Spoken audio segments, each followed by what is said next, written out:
Welcome to the CSI training program. We have a special assignment for you. Your new supervisor, Gil Grissom, was working on an extended shift at the CSI garage when he discovered that his late-night snack, a cream-filled donut, had mysteriously disappeared. Your objective will be to find out what happened to Grissom's donut. As your instructor, I'll be showing you the way we do things here at the Las Vegas Crime Lab, including using forensic tools and lab equipment. To exit your training at any time, you can open your PDA, then choose Options menu to exit. The first thing you'll need to do is search the crime scene for evidence. You can look around the scene by touching your cursor to the left and right edges of the... Note that when it is possible to move closer to an object, your cursor will change into a green arrow. Notice that there is a garbage can underneath the car. Let's move it out into the open. You can tell whether an object is movable if your cursor changes into a green hand when moving over the object.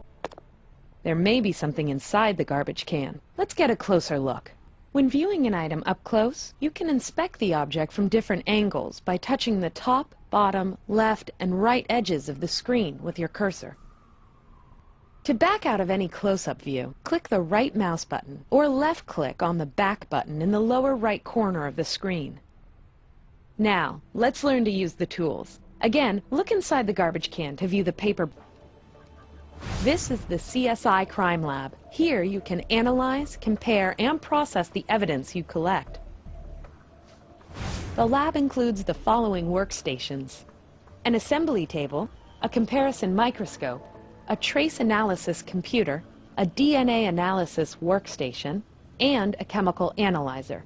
You're now going to process the fingerprint that you found at the crime scene. To begin, let's move to the trace analysis computer. This is the office of Captain Jim Brass, who works with your team. His job is to do any police procedures you would need. He can obtain search warrants, put out APBs, or detain suspects for questioning. Now let's ask Captain Brass for a warrant. Notice that when you move your cursor over him, the cursor changes into a speech bubble. This means you can talk to him.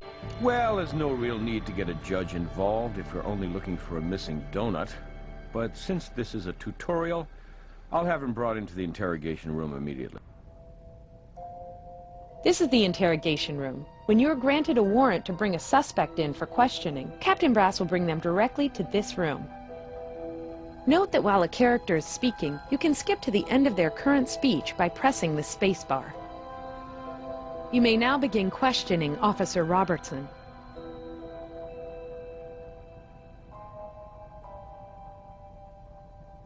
Nope, not a clue.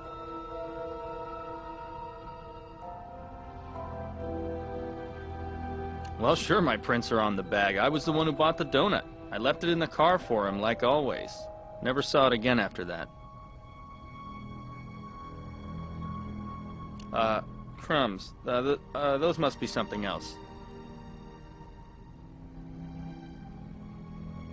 A chemical test? What, you science types think you can match these crumbs to the ones left in the bag?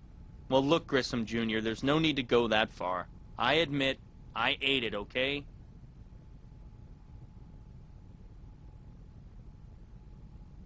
Jeez, I didn't mean to cause any trouble. I was really hungry. Grissom left that bag alone in the car for hours. I thought he didn't want it. So I ate the donut and threw the bag in the trash.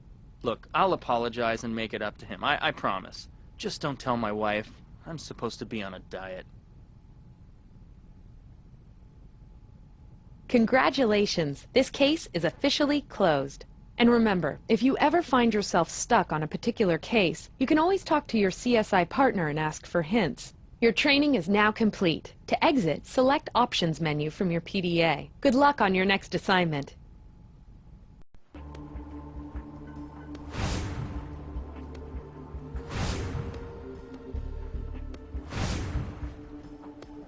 Welcome to Graveyard. Thanks for coming in on such short notice.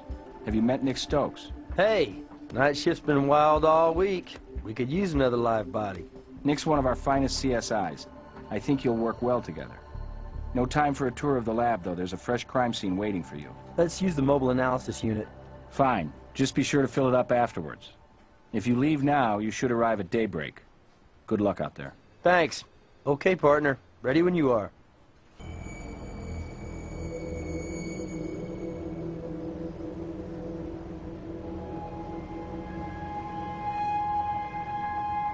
LVFD notified us as soon as they put out the fire. Our Vic's that former cabbie, current charcoal briquette.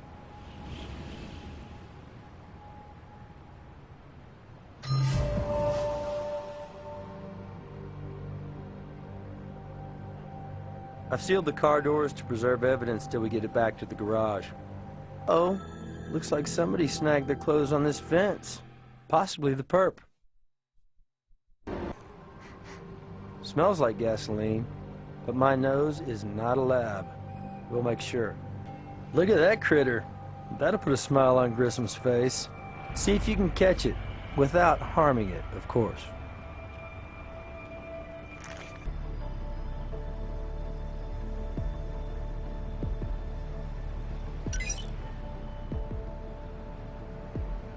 Hey, even in Vegas a guy can get lucky now and then.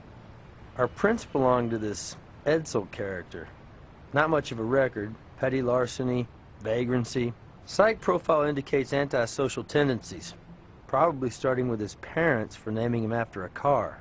Last known address, Phoenix, Arizona. But somehow I don't think this turpentine can drifted into Vegas all on its lonesome.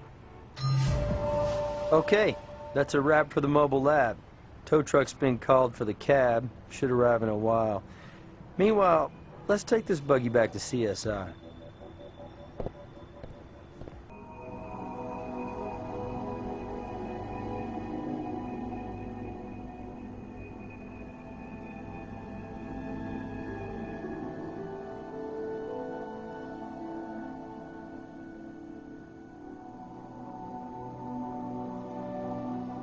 Sure, I'll send a team right out.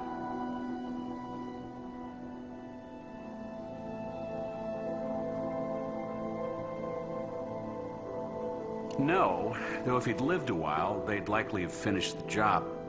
These burns are consistent with an intense sudden fire, the kind that flares up fast and burns out the same way. Immediate cause of death? Asphyxiation. Vic inhaled toxic fumes, particulate matter, and vomit, the latter resulting from the toxic fume reaction. Essentially, he choked to death, aggravated by shock and abetted by the alcohol blood level over the legal limit for any driver, much less one behind the wheel of a cab. I'd say last night between 9 and 10 p.m.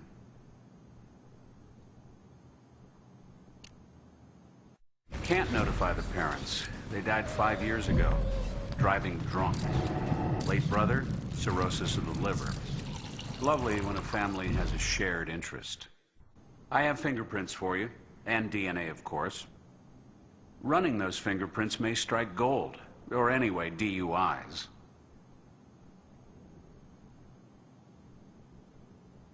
Yes, everything on that table is set aside for you.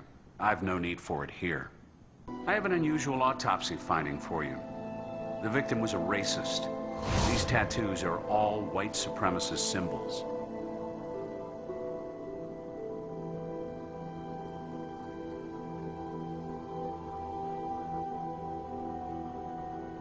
Other than the usual ID, empty, including folding green. No cash box. Maybe the cabbie was having an off night. Or maybe we have a robbery motive. Hey guys, any luck with your red plastic what's-it? Our new fish here found a match to some artificial turf. But does this really look like artificial turf to you? Well, it's brittle, badly faded. Life expectancy for artificial turf? 15 to 25 years. So this is way old. Newer turfs are UV protected. So it's old, it's had hard use, and suffered exposure to UV. Theme park? Miniature golf course, maybe? Maybe. I'll get Brass to check out any old miniature golf courses that used red putting greens. Red greens? That anything like blue whites? I got a nagging memory of seeing that when I was a kid. Miniature golf with red grass? Worth checking out anyway. We've got traces of turpentine on the shirt. Pins down the accelerant used. Turpentine on both the can and the shirt. Links don't come much stronger.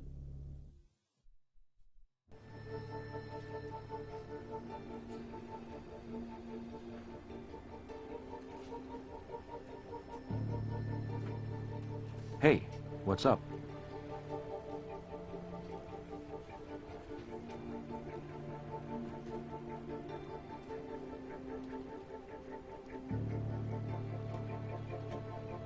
We've confirmed Ed is no longer at his Phoenix address, but the PD there has no lead on any subsequent address, much less a current one. But I think we know he was somewhere in Vegas last night.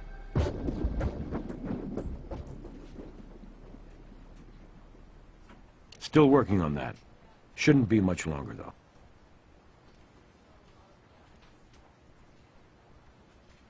I'll give it a shot. Check back later.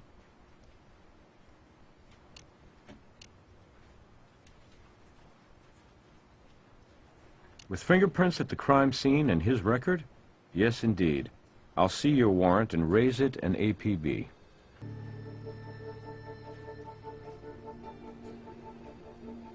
Yeah, if you can believe it. 2 using red artificial turf.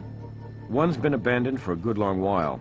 You can go ahead and check that one out for trespassers, and if you find anybody, come on back and I'll get you a search warrant.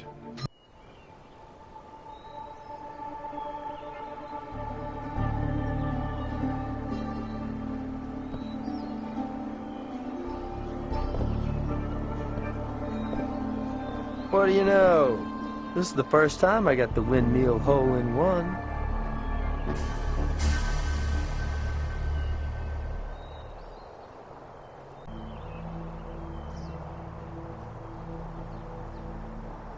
Close, dude, but no cigar.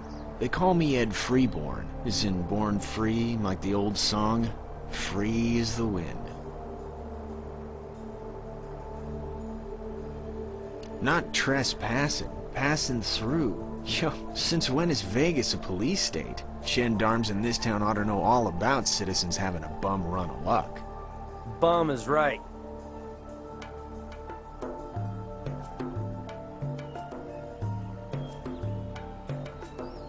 Whoa, that is eerie.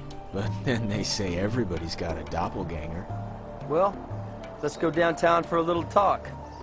Somebody who looks just like me has some questions for you.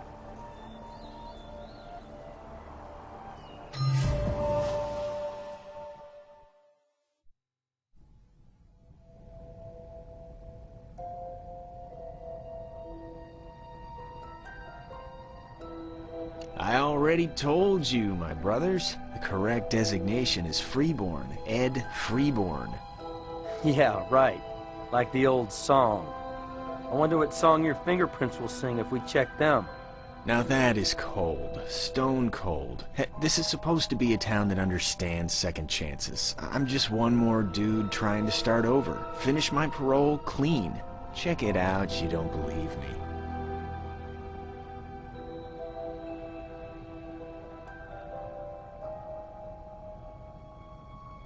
My what on where? He's dead, by the way. Technical term for that's homicide. Whoa, whoa, whoa. I don't know a damn thing about any cabbie or fire or where'd the hell this go down? Outside a foundry.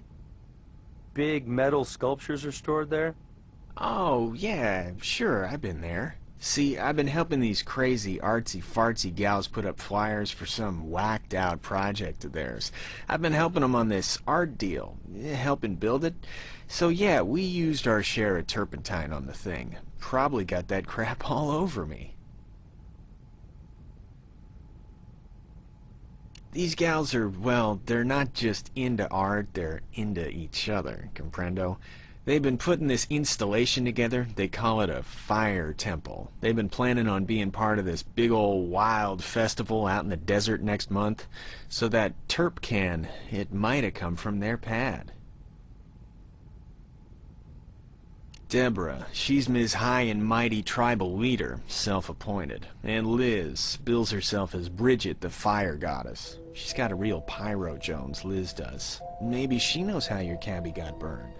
Yeah, maybe she does. Got an address? No prob. Just 'cause I got no fixed place of residence, don't mean I ain't a good citizen.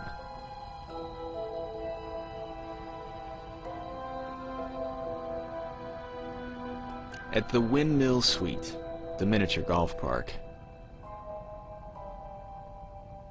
Why don't you check with the couple hundred golfers who played through last night? Hey, you don't pick some deserted tourist trap to crash in because you're looking for company.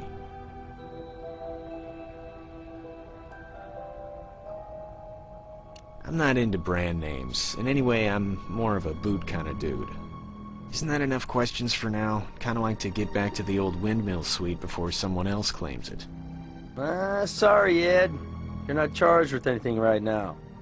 But you'll have to make do in the holding cell suite till we've checked out your story.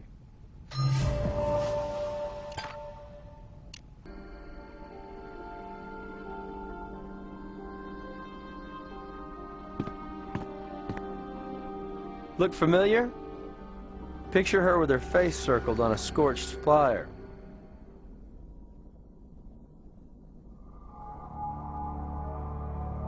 Nick Stokes, Las Vegas Crime Lab. My partner and I have a few questions for you.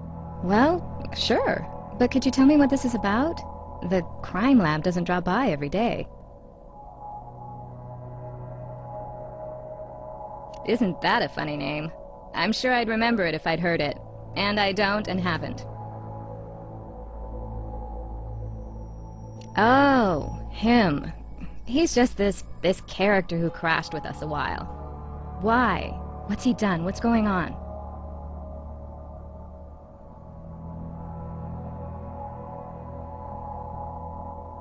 Not really, but sort of. Look, he's just a guy who answered one of our flyers. We're after people to join our, well, we call it a tribe, for an art festival out in the Black Rock Desert. Here, take one of our flyers. Ed was down on his luck, and my roommate Liz, she's always been a soft touch. So, anyway, we gave him some space to crash in. Only I insisted it would be in exchange for him working on our installation. After a few days, I didn't like much having him around, but Liz insisted. She's got a streak. Stubborn. Liz? Your roommate?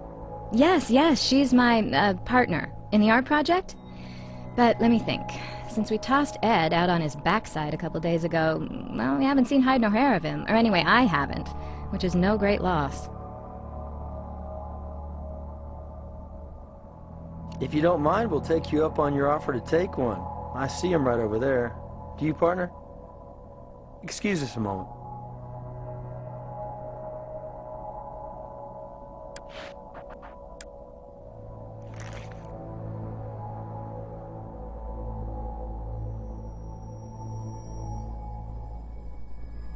Shirt pocket? Dead? What are you talking about? Did you say cab driver?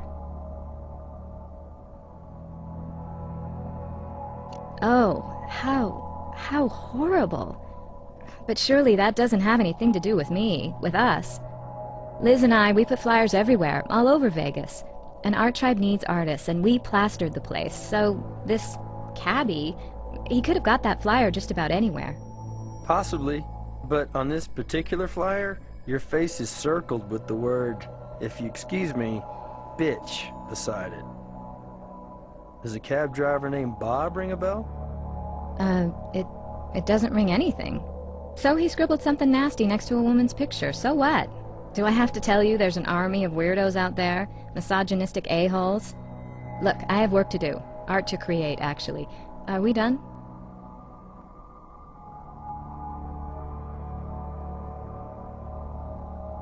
Liz? Why, she's in the backyard working on our fire temple.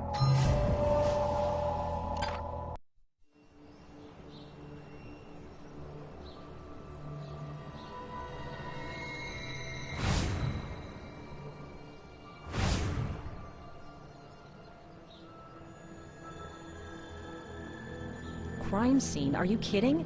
How much are you people going to put me through? I reported it myself. It was a damn accident, and hell, I said I'd pay for the goddamn fence. Sorry, I don't mean to lose it or anything, but our neighbors are born-again tight-asses who don't exactly love living next door to an alternative lifestyle couple. Why don't you explain to them what discrimination means, and tell them to back the hell off?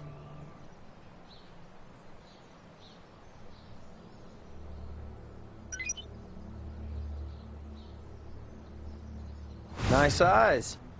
Same brand of turpentine as we found at the scene. We'll need a warrant to take this.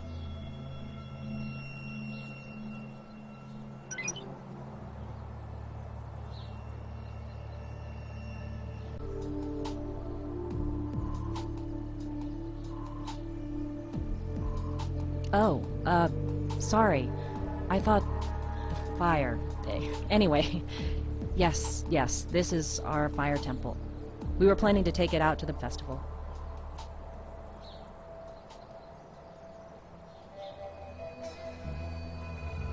What? Did I say... Sorry, I'm just tired. So many stupid hassles today. Anyway, there's still a lot left to do, but yes, we are still planning to take it out to the festival. Why?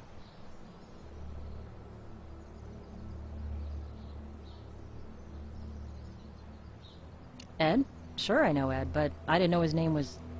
Anyway, sure, yes, Ed was helping us out with the temple, but he... Look, he's just another one of these free spirits. Took off. I have no idea where. Why? Is he in some kind of jam? If you define jam as having his fingerprint found at a murder scene, yeah. On a turpentine can, to be specific. A can Ed said may have belonged to you. Murder? Look, I can't believe Ed would say anything like that. Are you saying he tried to blame something on me? No. No way. No way in hell. Well, you get to know people after a while, you know? And I know Ed. And Ed just wouldn't.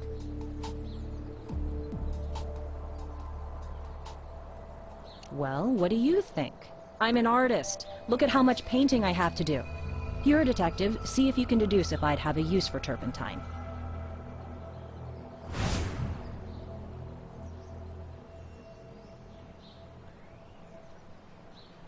Bob is the bastard who's been harassing Deborah. He's a Neanderthal with a taxi cab.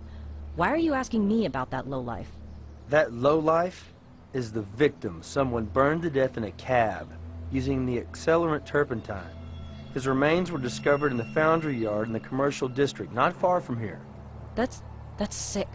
That is really sick. Is he... You mentioned murder before.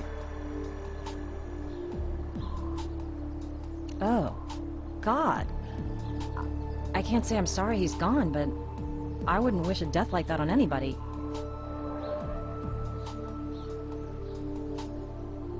Let me think. 9 and 10. Well, I would have been out walking. I do that a lot, after dark, when it's cool. Alone? After dark? Yes, alone. Why not? I'm a big girl. I can take care of myself.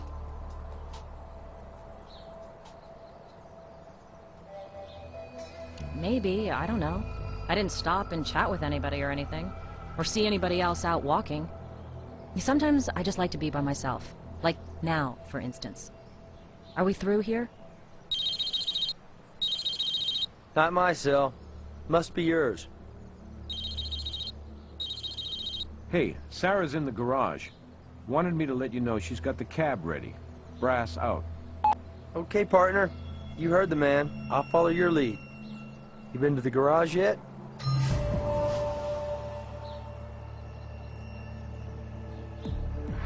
Well, eventually it'll be our worship room, where we pay homage to the goddess of fire. Right now it's storage space, for my art supplies. Yes, I mind. There's nothing back there but an altar, which nonetheless is something precious and private to us. I've already told you it's a mess right now, just a bunch of paint and other junk. If you don't mind, I'd like you people to leave. All of this is very disturbing, and I really have had quite enough. Understood, and we appreciate your time. We'll talk again, but until then, don't leave Vegas.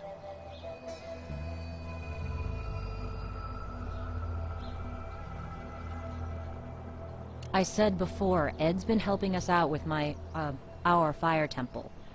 What, you think I'm the only artist in Vegas who uses... There you are.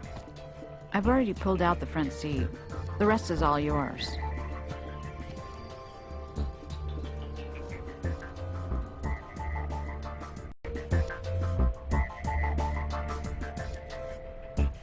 My shift's over, but I'll watch for a while. Doors are propped up over here for you to look at. Front seat's over there, too. Have a ball.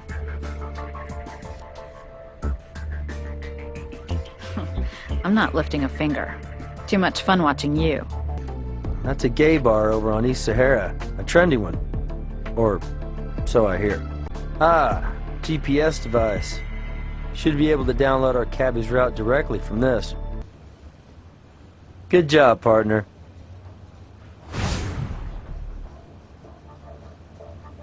What's cooking?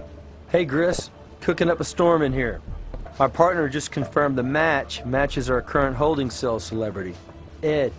So there's evidence of Ed Danville, both inside and outside of the cab. Coincidence? Could be. I've seen stranger things happen. And we've got a few other leads. So what exactly did Ed light up with that match? We'll find out. First of all, we'll see if he smokes. And I don't even care what. Later, Chris. Belongs to a Randall Watchy, a convicted pedophile. Hold on a minute. Records show Randall was put away a month back. I don't figure he was catching cabs from his cell block. GPS log has Bob driving through town before making his last stop of the night. Or ever. There are security cams all along this route. Good chance one may have picked up our perp. I'll ask Brass to go after any footage.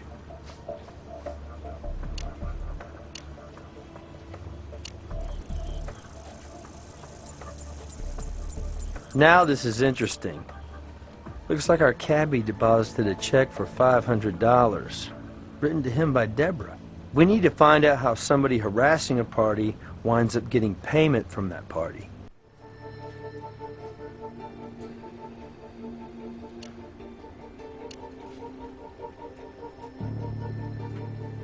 That property's been in litigation since the Rat Pack was still in town.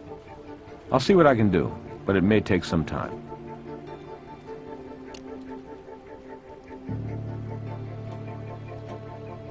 Direct evidence of Liz inside of the cab. Both ladies a possible source of turpentine, and the cabbie's history adds fuel to the fire.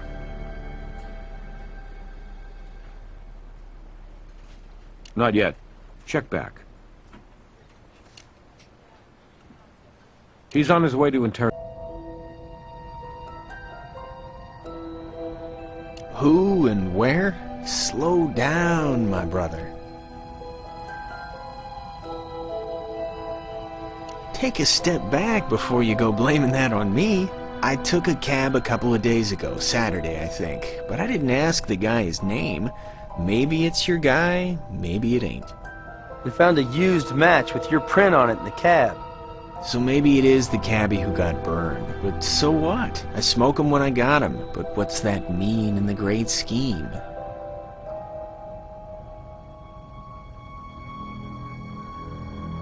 Now that is harsh. I do odd jobs for cash. I can afford the occasional ride. Anyway, those lesbos, pardon my French, they were climbing all over each other, and not in a good way. Liz, she was all pissed off at Deb for God knows what and raving on about needing a cleansing. Next thing, Liz is lighting some pagan ritual fire that got way the hell out of hand and damn near burned the neighbor's fence down.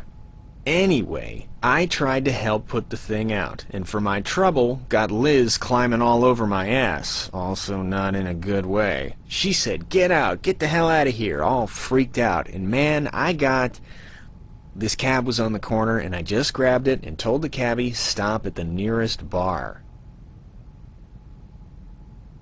The Random Room, it's called. Oh, round 4, maybe 5. Closer to 5, I think.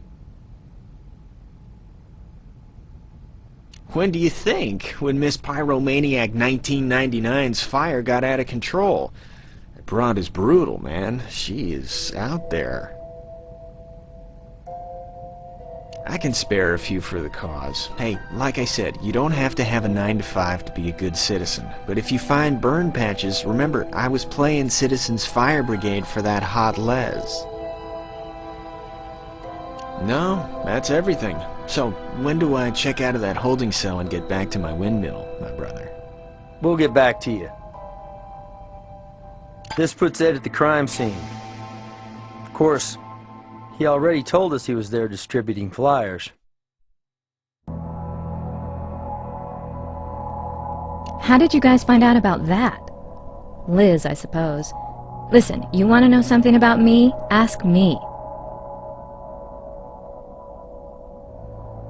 We went out a couple times back in high school. He seemed like a nice guy at first. Before the real Bob started coming out. Freaking racist, flaming homophobe. Back then I hadn't come to terms with my, sexual orientation. But I knew Nazi talk when I heard it. I dumped Bob's bigoted butt like the day before prom. And let's just say he didn't take it well. But you know, that's ancient history, right? Only some people never quite dragged themselves out of high school, huh? Anyway, maybe 2 weeks ago, he must have got hold of one of our flyers, because he started calling me. First he pretended to be nice, and asked me out. For old time's sake, you know? And that's when you let him know about your sexual orientation. Not at first. I just tried to let him down easy. Said I was in a long-term committed relationship. And then he snaps. His voice all different, sarcastic, nasty as hell. And he says, "What, with some dyke?" So he knew all along about Liz and me. Maybe Ed told him. Maybe Ed handed him a flyer. You'd have to ask Ed about that. And then the calls started. Obscene, abusive, nightmare abuse. And I had his calls blocked. And then he kept driving up and down past my house in his cab. It was awful, really disturbing. I was scared half to death.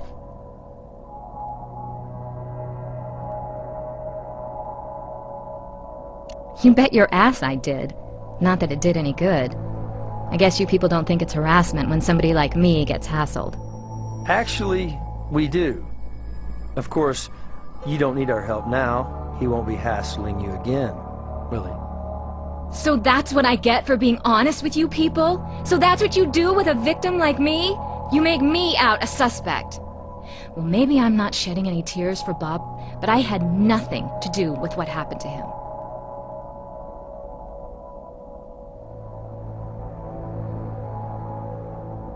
Listen, I know it sounds crazy, but after I dumped him back in high school, he'd corner me in the hall and harp about the money he spent on prom. The limo, the rented tux, the corsage, how I owed him. So I thought, pay him off, pay him back.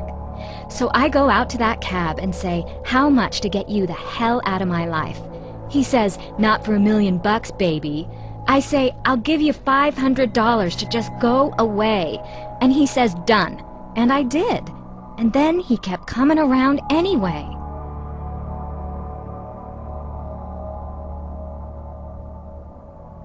You don't need one, far as I'm concerned. Go for it. Nothing to hide here. Well, that's nothing to call the media about. I just got tired of that character haunting our house and making a wreck out of Deborah. So I climbed in that cab and asked for a ride over to the nearby strip mall. And on the way, I really tore him a new one. Said if he didn't leave us alone, I'd get a restraining order on his pasty white ass. Then the a-hole flares up and his eyes pop out and his veins stick out and he's spewing all kinds of vile, foul crap at me. Turns out lesies like me are ruining this great country. All the while, he's still driving, but his eyes are on me in the rearview mirror, and now he's going about 50. So I wait for him to run out of steam and then calmly tell him I will call the cops if he doesn't stop the car. I'm digging into my purse for my cell at the time. So he slams on the brakes and pulls over and throws open the door and tosses my butt right out onto the pavement, which must have been when and how I lost those matches, right? Anyway, he roars off and leaves me in a rough neighborhood, thank you very much. You know, I'm not sure. 6, maybe? Or 9, or 10, maybe? You can try to squeeze me into your timetable all you want, champ. But the inconvenient truth is, I didn't torch that bastard. I have an artistic penchant for fire imagery, but that doesn't make me a pyro or a killer.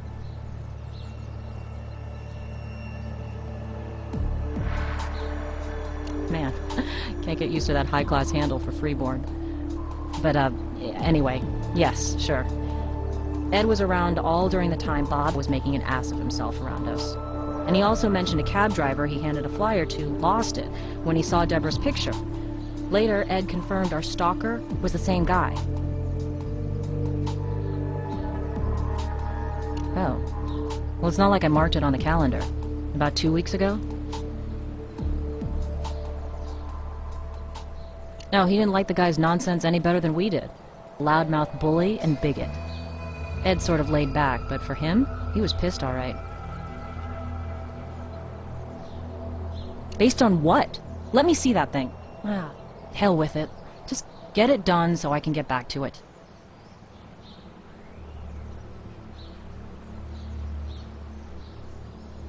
You're on the right track, partner, but that's not the brand of shoe that left the crime scene print. Well, Ed was definitely one of the two to tango. Hey, Gris, check this out. Looks like Liz and Ed generated some heat in the old fire temple. The fire goddess consummated with Mr. Free as the Wind? An elemental attraction, so the evidence says. Wonder who initiated it.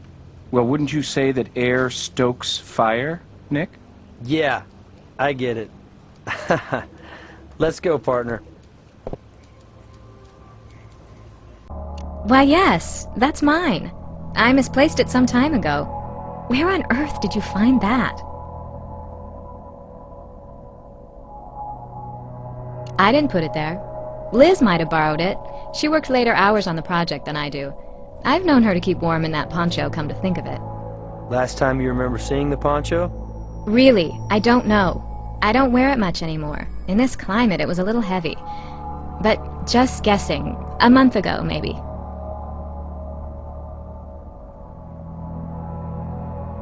Why not? I told you before, I had nothing to hide. Nice to know. Well, this may not have anything to do with anything, but late Tuesday night, when Liz and I got home, things got kind of moved around in here. Not like the furniture had been rearranged or anything, just kinda off-kilter. I thought maybe somebody'd broken in, so we gave the place a good looking over. Only thing we found missing was a few dollars. And I mean a few, 15.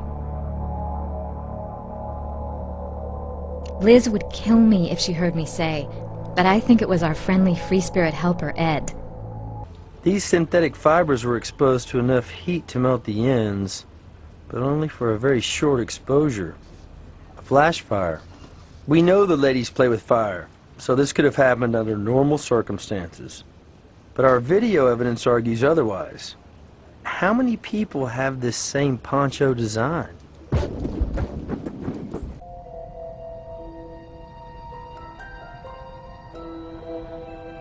What happened? Didn't work out for you? What makes you think I was with that lesbo? Huh? A little condom told us. So, since when is trying for a conversion get you a flag on the play? So, we did the nasty out in the artsy temple. So what? Don't tell me sex is illegal in Sin City now. No, but setting cab drivers on fire can get you pulled over.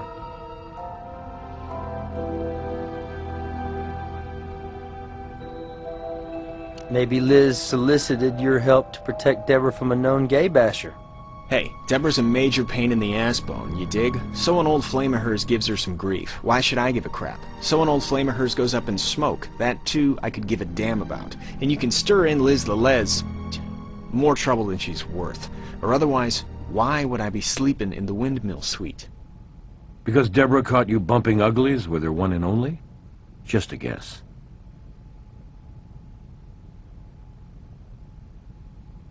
They ripped while you were getting away. Or should I say, trying to. Plus, we have your print on the turpentine can. Also on the match used to give the cabbie a light. You got wax in your ears, dude? I already explained all this. I had a smoke in the cab earlier. I was around turpentine all the time helping Liz with the temple. Get it? As for tearing my pants, thinking back, that must have happened when I went out to that foundry for a gander at those sculptures. Squeeze through the fence to get a better look. Must have happened then. I told you before, I was spreading flyers for the fire goddesses, trying to recruit the young and confused for their tribe. You're spreading something right now, but let's move on.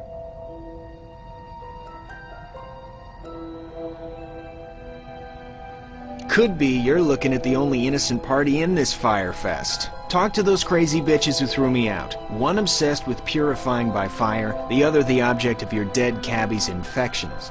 Last I saw him, Liz was begging to get back in Deborah's good graces, saying she'd do anything for Deb if she took her back. Anything. And then poof. One cabbie turned crispy critter. Well, thanks for your sensitive insights. That's it for now. Dude, that's all you get now. So Liz plays with fire, huh?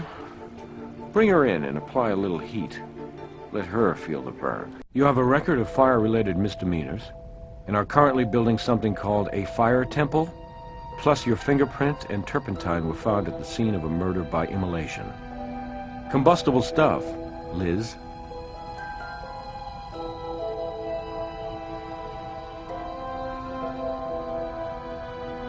For you, this is all about science, right? Reading the evidence. But you need to look through my artist's eyes to understand that I couldn't have done this. To me, fire is cleansing, a ritual of rebirth, phoenix from ashes. Would I waste something so precious on a sack of human excrement like Bob? Oh, I don't know. Sacks of human excrement rate high on my list of things needing cleansing. You knew Bob was a gay basher and was harassing Deborah. You were taking steps to protect your lover. You hailed Bob's cab for a ride. After a while, had him pull over, doused him with turpentine, and did a little cleansing on him. No. I confronted him about his harassment, yes, but he's the one who got violent. He threw me out of his cab. Must have been drunk out of his mind. Guys, get serious. We're artists. Gentle people. We don't destroy. We create. Yeah, right. With fire.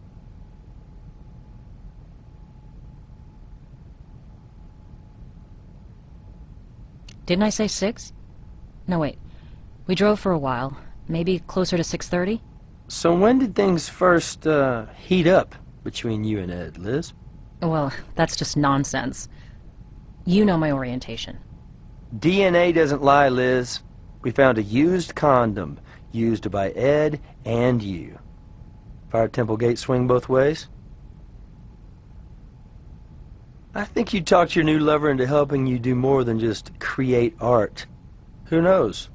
Maybe he gets a kick out of setting fires, too.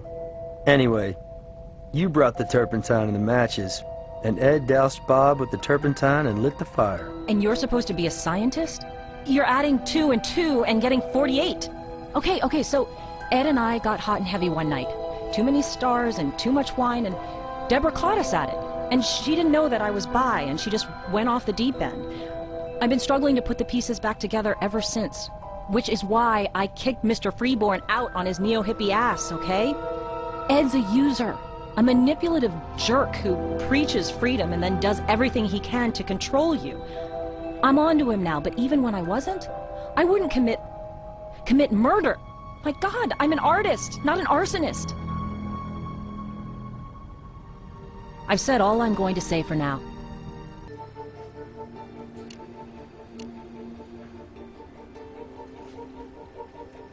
Bob's harassment gives Deborah a murder motive, and she owns that singed poncho that matches the video footage. All right, let's bring her in and hear her story. We'll start with the dead cabbie, who was your spurned high school prom date, a known gay basher who has lately made making your life miserable his hobby. Your singed poncho was found at the crime scene, likely worn by whoever gave Bob his Viking funeral, skipping the step of him being dead first. How many times do I have to tell you? I haven't seen that poncho for a month, at least. I haven't the slightest idea how it got burned or wound up out in the fire temple, and Liz says the same.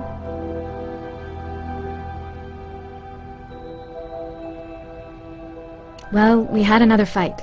Sort of the aftershock following the big quake. If you've ever been in a relationship that had a bad bump, well, you'll understand. Anyway, Liz stormed out and was gone so long that I got worried. Got in my car and drove around for hours looking for her. Geez, I don't know. I mean, I was so upset, I'm not sure. Close to 6, I think. So you were out driving around? Yeah, I went everywhere. All the places we usually go, you know? I got home maybe midnight, and Liz came in about 10 minutes later. Really, I don't know. I hardly knew where I was at that point, and I sure don't remember now.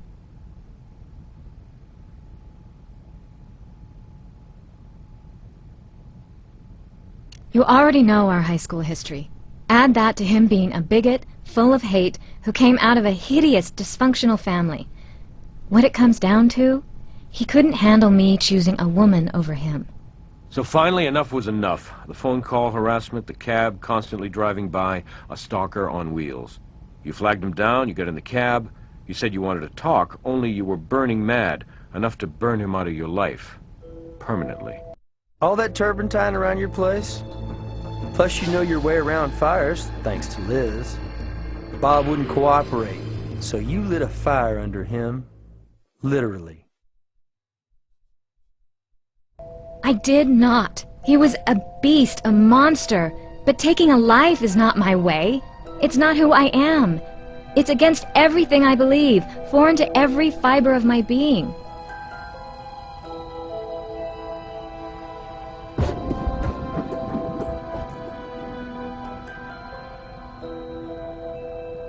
What relationship? He was just this freak passing through who stopped long enough to help us with our art project and, you know, put up flyers and stuff. So you didn't know things had gotten hot and heavy between them? Behind your back? You make it sound like an affair. All it was a night where things got out of hand is all.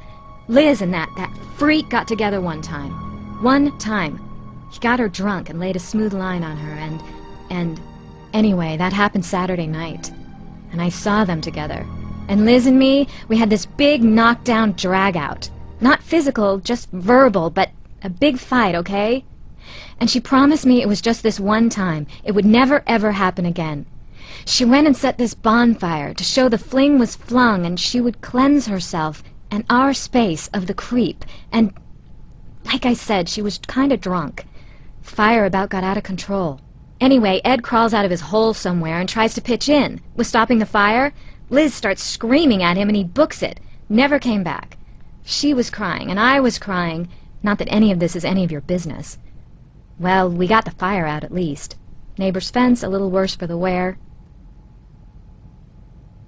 That's all I have to say for now. I already gave it to Nick. Meet him out at the miniature golf course. Oh, and Ed's story about taking a cab to the bar on Saturday? Didn't check out. Good thinking, nailing him on the specifics during questioning. Cab company has no record of a fare there on that day.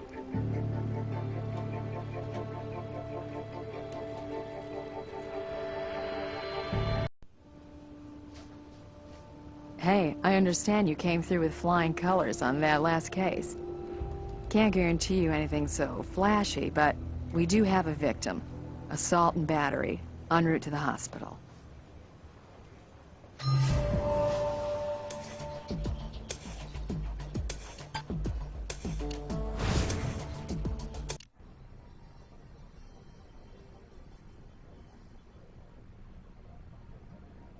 Scene's already been compromised.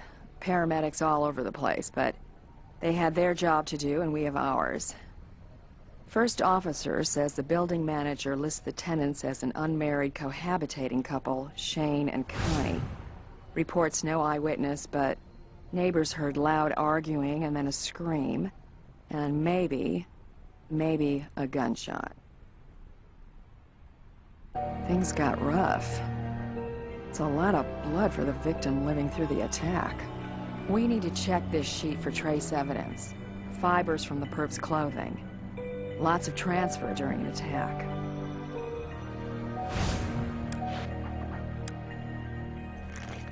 This may provide Shane some company on that suspect list.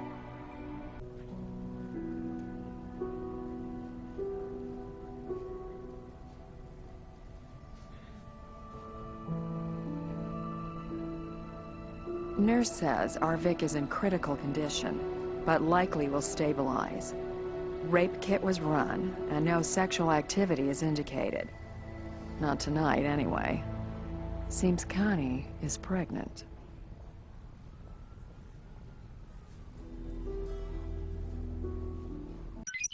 Interesting note on her chart.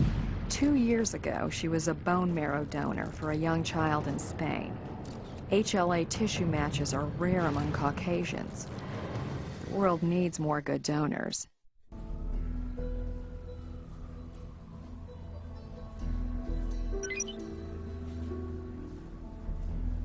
Wounds are consistent with a knife attack.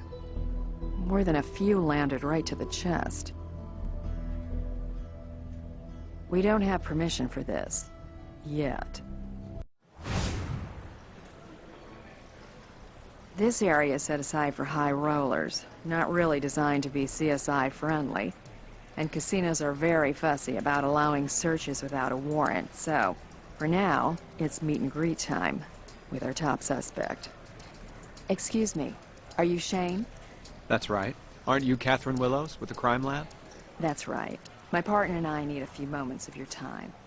Mind if we start with a question or two?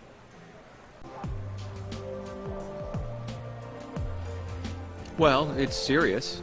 Committed. We live together, and I guess you could say we're engaged. She's a waitress here, but it's not against casino policy. Listen, what's this about? Around 8:45 at the apartment, leaving for work? I'm not liking the sound of this. Is Connie all right? What the hell is wrong, Miss Willows? Shane, Connie is in critical condition at Skylar Progressive. Multiple stab wounds. I need to see her. I need to see her now. You should have told me immediately. Someone should have called. You'll have to excuse me. We'll give you a lift. Hospital's our next stop. Horrible. Terrible. She's the greatest girl. Who the hell could have done this vicious thing? We're working on finding out. You can help by answering a few questions. Of course. Anything.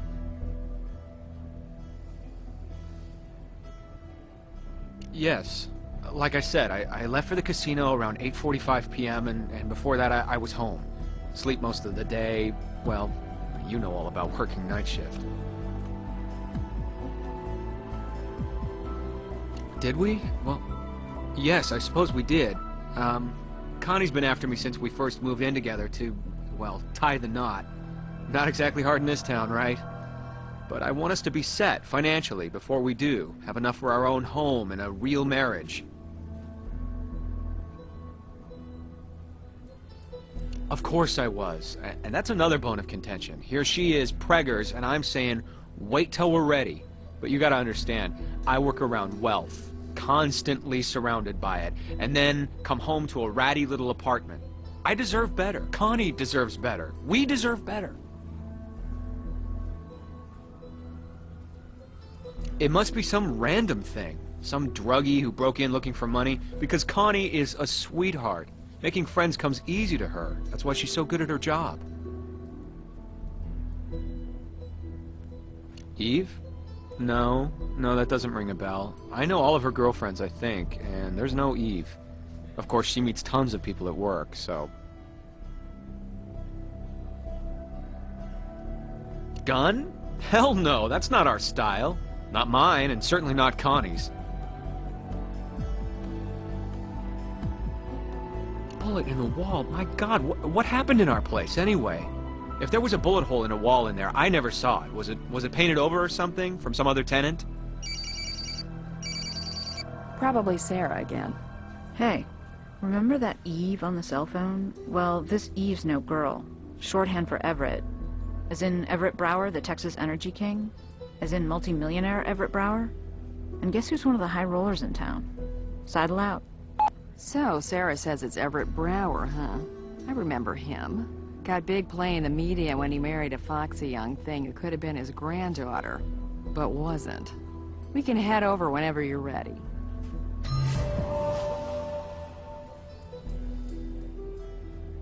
Well, of course she does. He's a regular customer of mine. How has his name come up?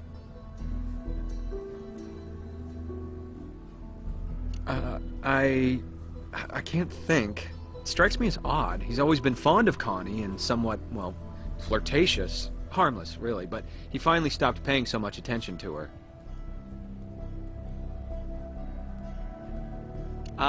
No, out of respect to his new wife, Nicole.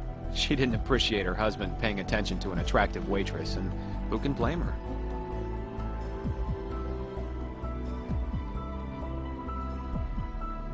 No problem. Whatever it takes to get this creep. Hey guys, I ran a full background check on the Vic. Interested? You bet. Lived in Vegas most of her life. Cocktail waitress for several years now. Top on her line, premium shifts, high roller venues. Which opens doors on all kinds of suspects. Any criminal record? One shoplifting offense when she was 16, but ever since, she's been clean. Made a mistake early on. Straightened out, it seems. No surprise, one felony in the casino can't hire you. Thanks, Sarah. He's on his way to interrogation now.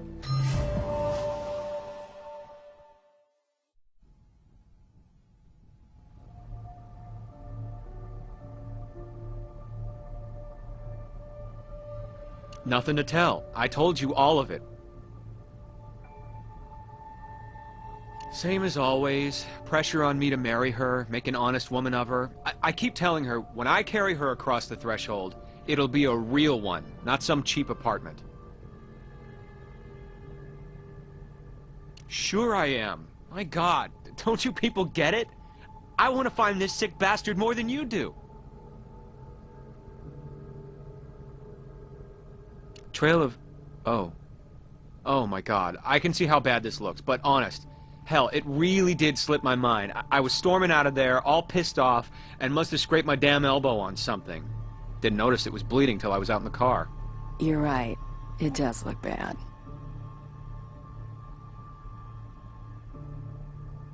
Yeah, gives me plenty of time. And with us arguing, I was glad for the excuse.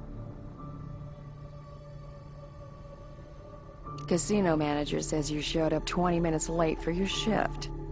What happened to having plenty of time? I already told you, I had a bloody elbow. I stopped at a drugstore and bought some bandages and went out to the car and cleaned up, wrapped it up. And frankly, I used the time to cool down. I have to be presentable in my job. The customers I deal with are important people. Or did you argue with Connie and things got out of hand? So you got some clothing from the car, came back, and stabbed her.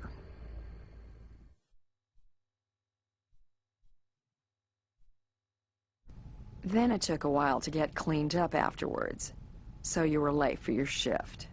You think I would try to kill Connie? The woman I'm gonna marry? Then you're sick. As sick as the son of a bitch responsible for this tragedy. Hope I'm not interrupting anything. Got some good news. Connie pulled through. Nurses say she's recovering well, eating and talking. Might want to head down to the hospital before visiting hours are up. I don't have anything else for you. Yes, thank you.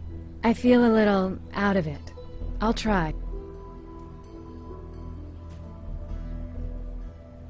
It's kind of a blur, but I remember Shane and me. We had a bad fight. Argument, I mean. And he ran out, really angry with me.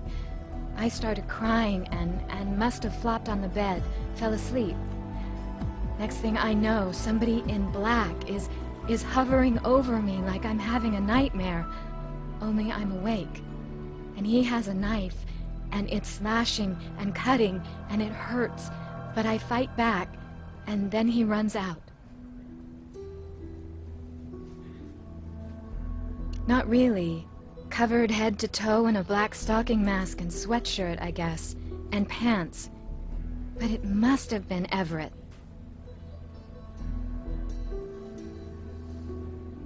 It's just a feeling I have. An impression. But beyond that, he knows we keep a spare key outside. He was kind enough to drive me home once when I was sick. I had forgotten my keys at the casino, and he saw me use the spare. Of course, I didn't think anything of it. Never mind. This is crazy. I shouldn't have said anything.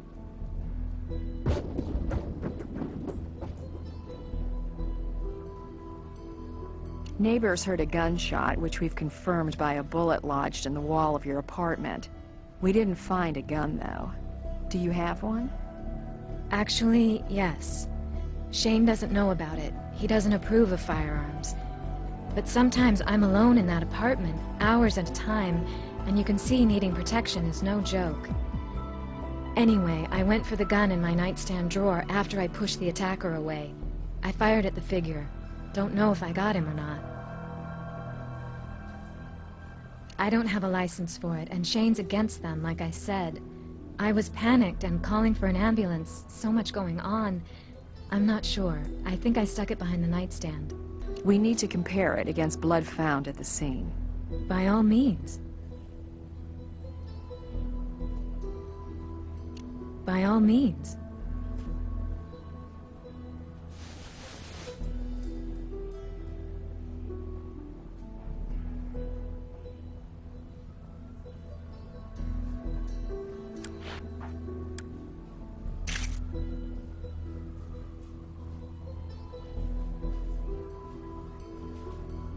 A knife. Maybe 6 or 7 inch blade. With straight edges. Couldn't see the handle, the color. Fortunately, the knife entered at a perpendicular angle, causing the ribs to stop further penetration, preventing damage to vital organs such as the heart and lungs. That's how you were able to survive.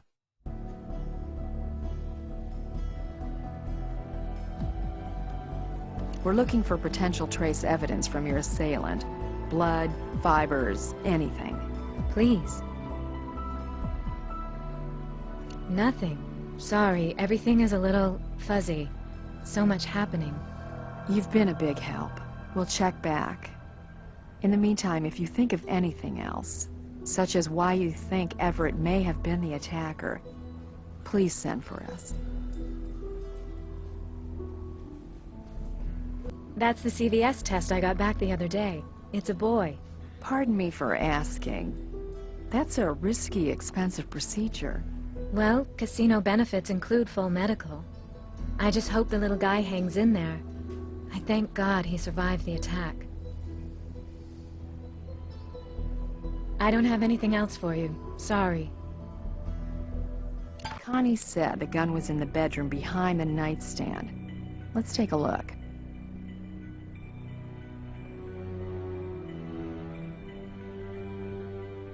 Actually, I'm not surprised.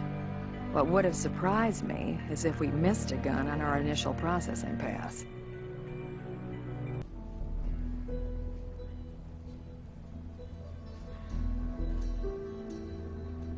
I should have told you this before, but I remembered wrong. I wasn't trying to deceive you. When I checked my purse earlier, the gun was inside. I must have stuffed it in there when I was all traumatized and bleeding. And the ambulance guys brought the purse along. I'm really sorry.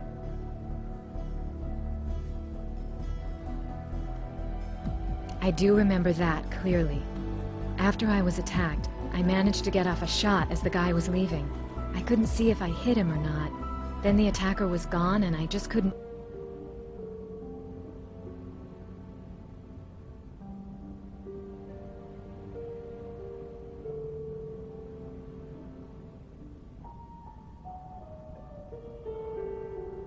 Mr. Brower? Catherine Willows with the Las Vegas Crime Lab. Thank you for seeing us. My partner and I have a few questions for you. I'm always anxious to lend support to law enforcement. If you doubt me, just ask your sheriff about my contributions to his campaign. This is my lovely wife, Nicole. But you've probably seen her on television and in the tabloids. Whatever. Now, just how can I be of assistance?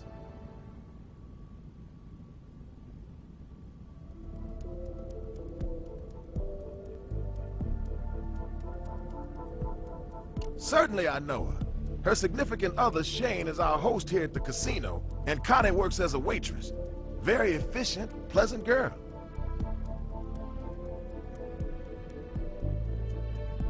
You called her? He was probably calling for Shane.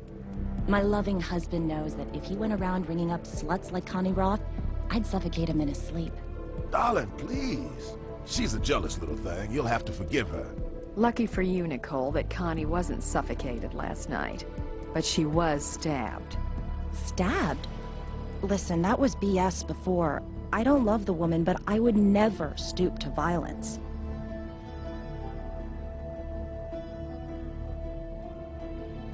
Excuse me, I'm more than willing to cooperate, but I must ask, why have you come here?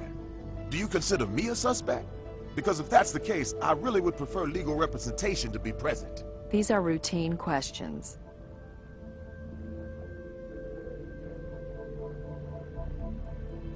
Well now, fraternizing is an unpleasant word with unpleasant connotations. Now my wife is correct. I was calling for Shane, who is my official liaison with the casino. I have both their cell numbers and Connie's reception is superior to his. All very innocent, Miss Willows.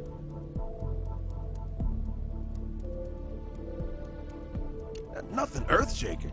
I wanted to request Shane send out for a rather exotic brand of bourbon that I've been wanting to sample. He does all varieties of tiny little courtesies for me of that nature. This is the thanks I get for cooperating with you people. And after the support I lent your sheriff, what in heaven's name could you be looking for here?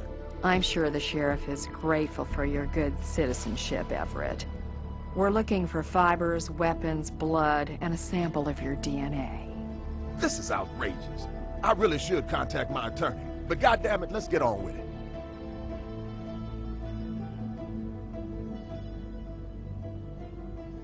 This? Just a little cut from a glass I broke. Taking some medicine. Clumsy of me, but honestly, for all the money we spend at this place, you might think they provide decent glassware. Listen, when I called her a slut before, I was just talking. When we first came here, after our honeymoon, I was jealous of the attention Everett paid Connie. I mean, he knew her before he knew me. Since I made my displeasure known, Everett's made a point of not flirting with her. And Connie's been fine. Very friendly, but just businesslike with my husband. She and I are, what's the word? Cordial. What happened to her anyway? She all right? I certainly don't wish her ill. And I really do hope you find the person responsible. I'll make sure Everett sends flowers. As well as you ever know the help. He's very attentive to Everett's needs, and mine for that matter. Whatever you ask of him, he does with a smile. You know, I really wouldn't mind personally, but my husband has a thing about privacy. He hates it that I'm in the media all the time. Anyway, no DNA without a warrant. Sorry. We don't have permission for this. Yet. Man's handkerchief, ready for mending. Somehow Nicole doesn't strike me as the seamstress type. I'm thinking a mouse didn't make a hole in that hanky. Let's check it out.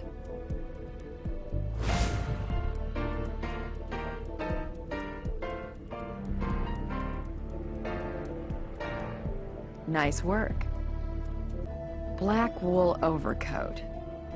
Too small for Everett, but... Nicole? Don't see any blood, but this garment might shed fibers all right. The story is a legal and fully registered one. As for the missing bullet, we stopped in the desert to enjoy the scenery. A rattlesnake was giving my wife the eye and I shot the thing. Law against that? Not when you miss it. He went his own way, darling. And you said yourself it was a hell of a rush. I don't have anything else to say to you people. I have nothing else to say.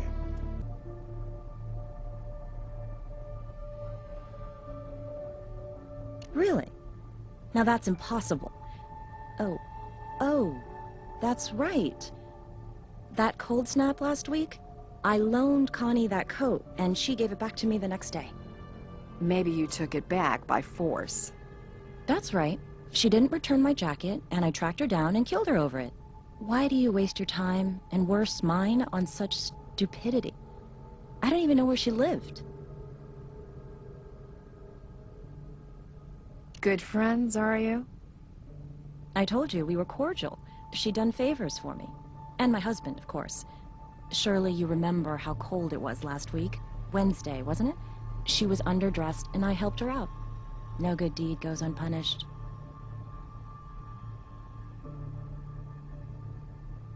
Helping out at the homeless shelter? No, wait. Shopping.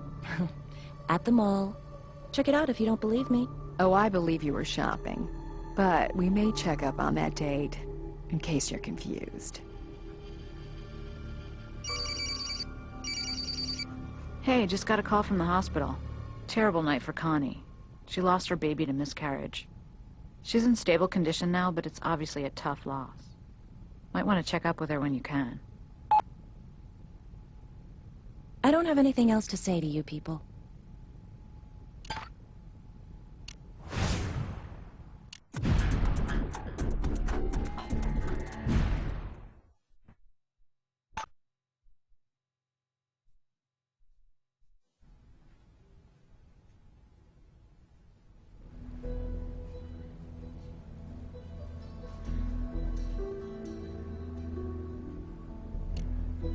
My baby boy, my little son.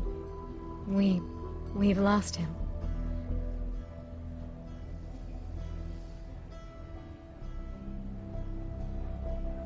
I appreciate that, and I appreciate how you're trying to help.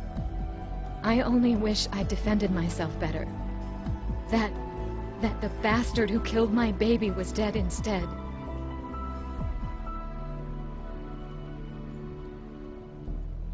She says she loaned you a black coat. Is that true? Yes.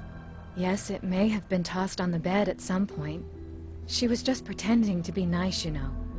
At heart, she's a snobby bitch, but she wanted her precious husband to think she was making an effort to get along with me.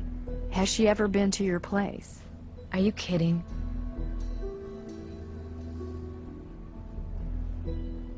Yes. Actually, it's right here. Looks like the hospital lab did a few tests. Determined the cause was blood loss. I'm so sorry. Yes. My poor baby boy. For as many curves as I've been thrown over the years, this one I did not see coming. Did anybody guess Everett Brower was the father of Connie's kid? Well, I sure didn't. But everybody in this case is guilty of a motive, at least.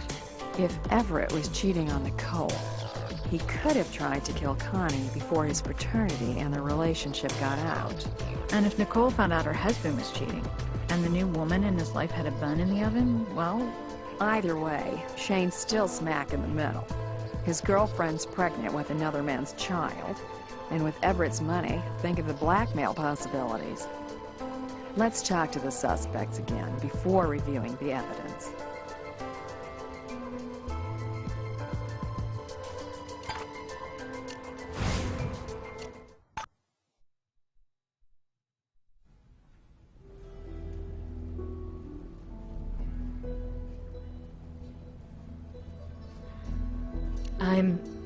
I'm sorry, but I signed a contract of confidentiality, even in the event of a miscarriage. I have certain financial benefits from Everett that would be negated if I revealed.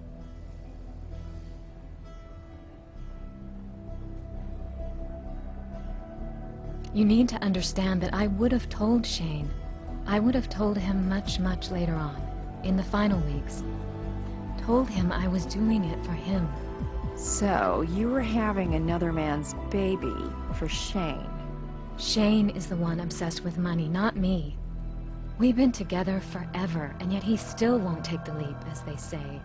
Not until we are financially independent.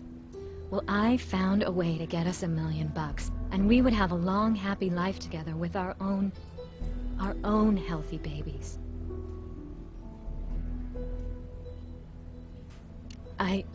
I can't be sure, but I had this feeling he'd changed his mind, that he'd panicked. Nicole is an awful person, and if she found out, or if Everett was even afraid she'd found out, yes, he might have attacked me. We know two things for sure. Someone attacked you, and we're going to find that someone. I don't have anything else for you. Sorry. Well, yes, I admit that, but surely you understand the privacy issues. And did you say was?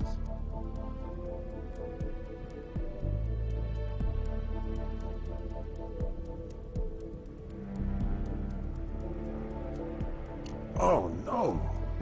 Oh, my God. My son. My poor, poor baby son. Oh, my God, and that poor girl. This is horrible. Terrible. Does this mean we're dealing with attempted murder?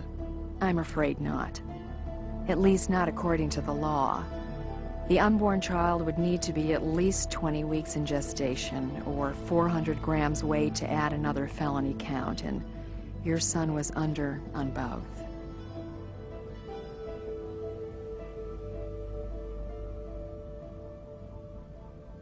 The relationship, and you must believe this, you must understand this, is strictly one of business. She is a responsible, intelligent young woman, and I approached her to be the surrogate mother for my son by artificial insemination. She signed a non-disclosure agreement, although she would eventually tell Shane, of course. An unfortunate byproduct of this arrangement is Shane's belief that the child is his. But the child was to be, turned over to me and Nicole. The financial rewards for Miss Roth are considerable. $1 million. Half upon successful insemination, half upon delivery of my healthy child.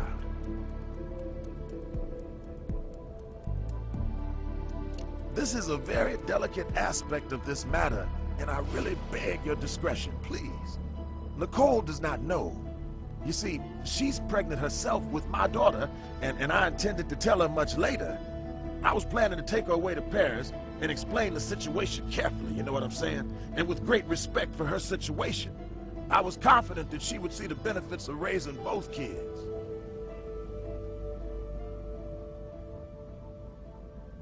Had Nicole somehow discovered my plans, I can assure you I would have been the first to know. She almost certainly would have confronted me with her displeasure. But my need for an heir overrides any such concern.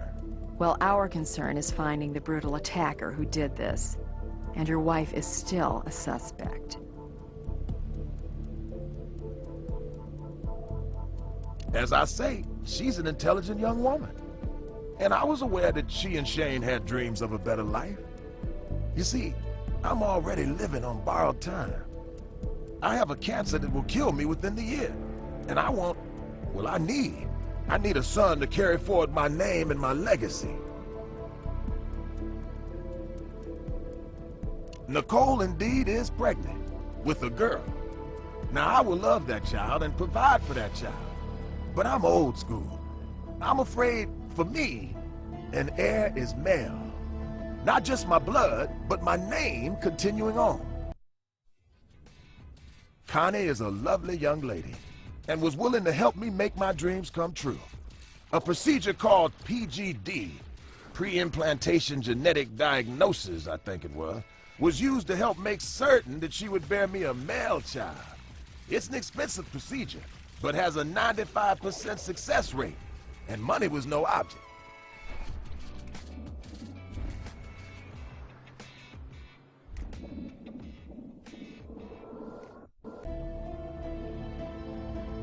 I have nothing else to say. She's a real piece of work, Nicole. Loves to lord it over the little people, since she used to be one herself, I guess. Anyway, I just do whatever she asks of me, short of illegal.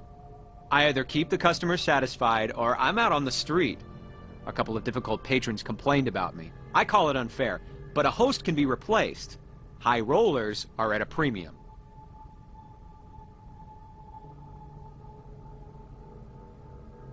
Connie? Have an affair with that wrinkled old son of a bitch?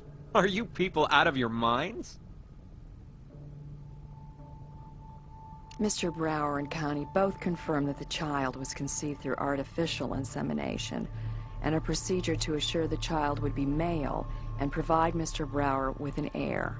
I don't know. I don't know what to believe. Maybe it was an affair. Maybe you should see this photo I found. It rubbed me the wrong way and I ripped the thing up, but I just couldn't throw it away either. You'll have to excuse me. I have a lot to sort out. I don't have anything else for you.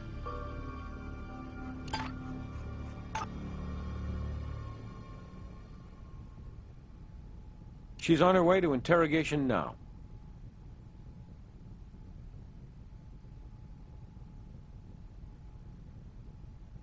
Pregnancy? Why would I know about that? You have a mistaken idea about her and Shane and Everett and me. They're just employees at a casino. I wouldn't exactly be invited to a baby shower.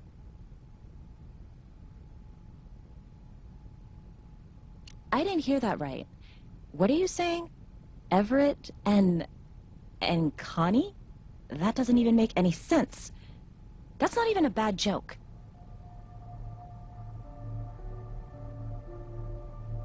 Why, that bastard, that lecherous old... I'll kill him. I swear, I will kill him.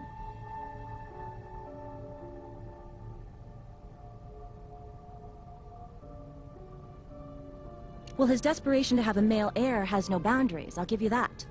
But he has always been a lecherous old hound, long as I've known him, in need of a short leash. His idea of artificial insemination is not using a condom. He claims it's not the result of an affair. That this was an artificial insemination involving a special procedure guaranteeing the child's sex would be male. I guess that makes a sad, sick kind of sense. He's so goddamn desperate for a son. What is this, 1860? Our daughter, my daughter, will be as good as any boy. And we could try again, couldn't we? But he couldn't wait, could he? Selfish, old, greedy, controlling son of a bitch that he is. I don't have anything else to say to you people. Hey guys. Brass came through on those security cam photos. I brought them for you to take a look at. Great. We just finished interviewing everybody again. New information? Including probably some new lies. We need to sort the truth from the chaff.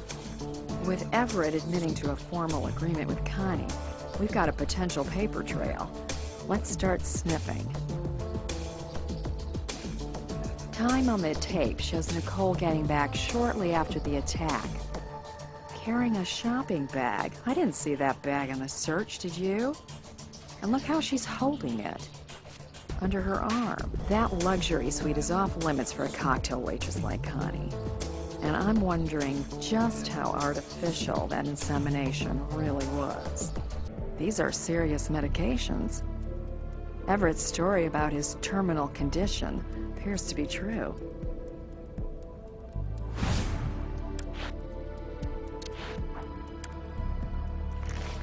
Connie had a one-way ticket to paradise. And Everett hired someone to find out just such tidbits about her. Was he paranoid she'd keep the cash and the kid?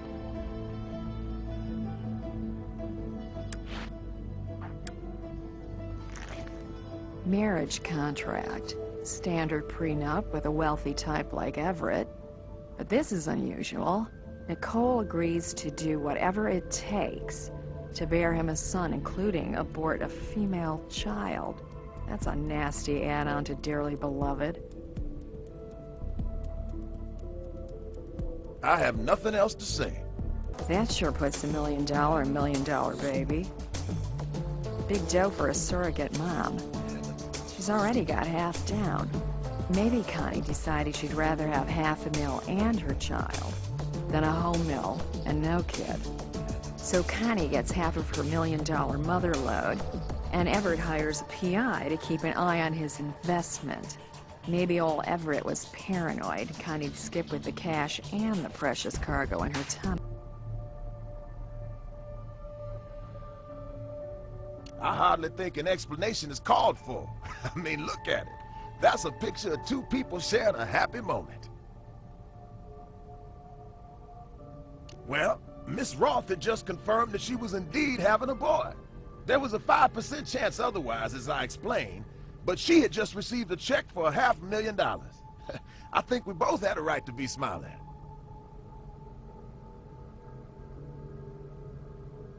Leaving town?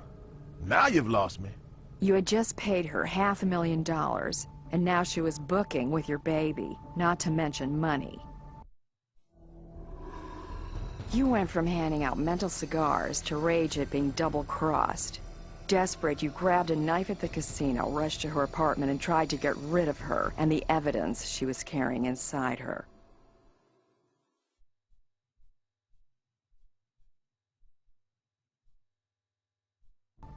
You're the one who sounds desperate, Miss Willows, flinging accusations without thought or care. I don't need to justify hiring someone to protect my investment, and I certainly don't need to build a case against killing the woman who was carrying my son. You'd have me killing my son. It's insulting. It's absurd.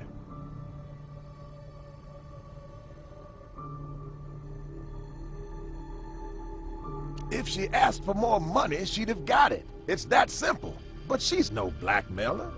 Do you think I would pick less than sturdy, trustworthy stock to carry my child? You know what? I've suffered all the indignities from you people that I can abide. Searching my hotel room, harassing my wife, exposing my secrets. I may be a dying man, Miss Willows, but I'm not without my resources. I suggest you find the real killer or suffer the consequences.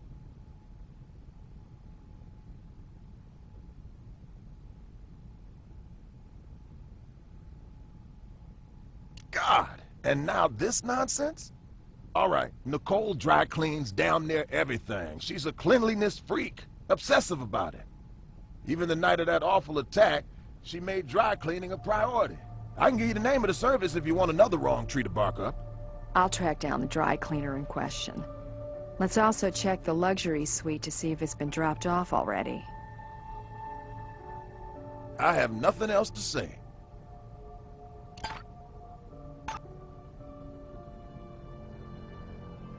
She's on her way to interrogation now.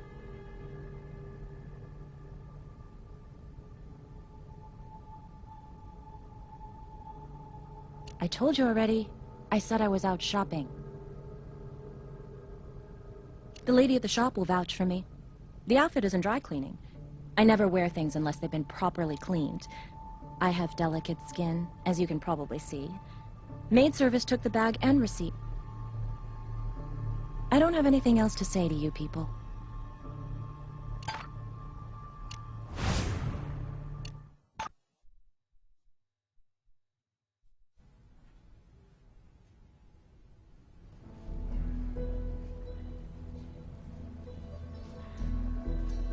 What's to explain? He's a father figure to me, or maybe grandfather. There's no sexual relationship.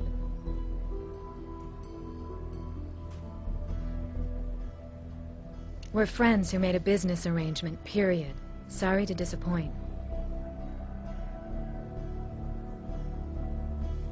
Why shouldn't I? I had some vacation days to take before my pregnancy leave, and a girlfriend and me, we were going to catch some rays and a little time together. Open-ended flight was cheaper. I don't have anything else for you. Sorry.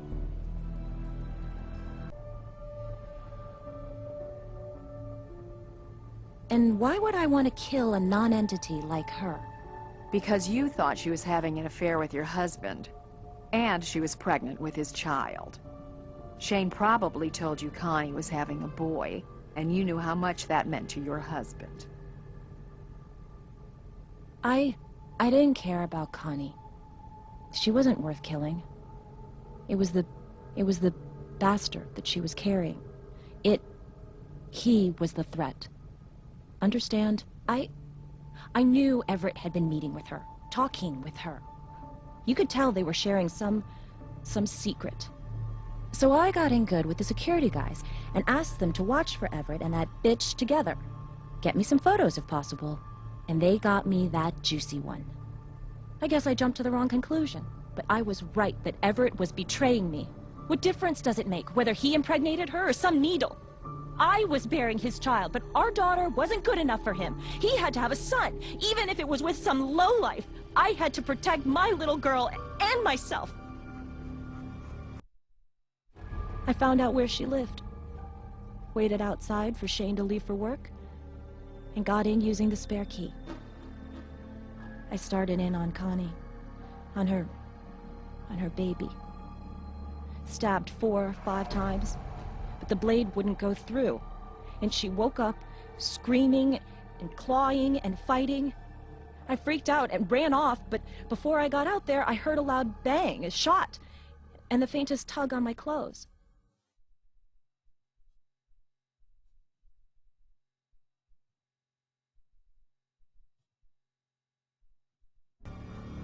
So I took the clothes to the dry cleaners.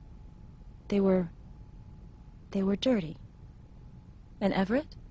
We're just friends who made a business arrangement, period. You understand, don't you? Pregnant with his child. And he's betraying us both. He has a few good years left. We could have tried again. I could have had that stupid special procedure to have his precious boy. He doesn't have a year, Nicole. With his time running out, he panicked too. Do you know what he really intended to do? To adopt that child and raise the boy as your daughter's brother. He'd have told you when he felt the time was right. Well, you and he will have a child. Only it'll be born not in some European clinic, but within prison walls.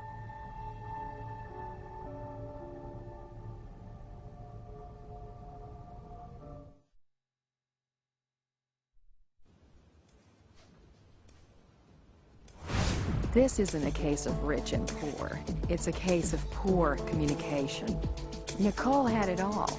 A rich husband planning to leave her and their daughter a fortune. Connie and Shane had everything too. They loved each other, and even their financial dreams could have come true if she'd shared with Shane the secret of her sudden pregnancy. Broke or flush, couples have to communicate, or it all breaks down. Pleasure working with you on this one. You can get your evaluation from Grissom in his office.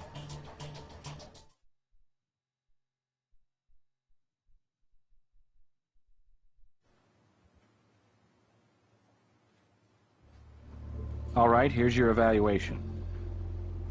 For evidence, you found everything there was to find. For hints, you didn't need any at all. And, at the end of the day, you followed the evidence to a clear conclusion. I can't argue with that. Outstanding work. You've investigated every possible angle on this case. I'm giving you the highest mark available. Doesn't happen often, but I'm very impressed. And by the way, thank you for all the new specimens you found for my collection. I'm recommending you for an extra bonus. Great hunting.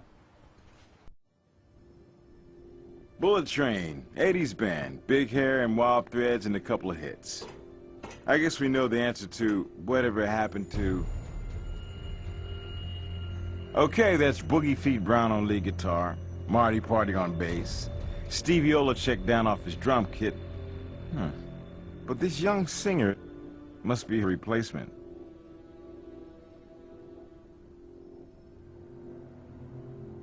Like Elvis C. says, accidents can happen, particularly around electronic gear like this. So can murder.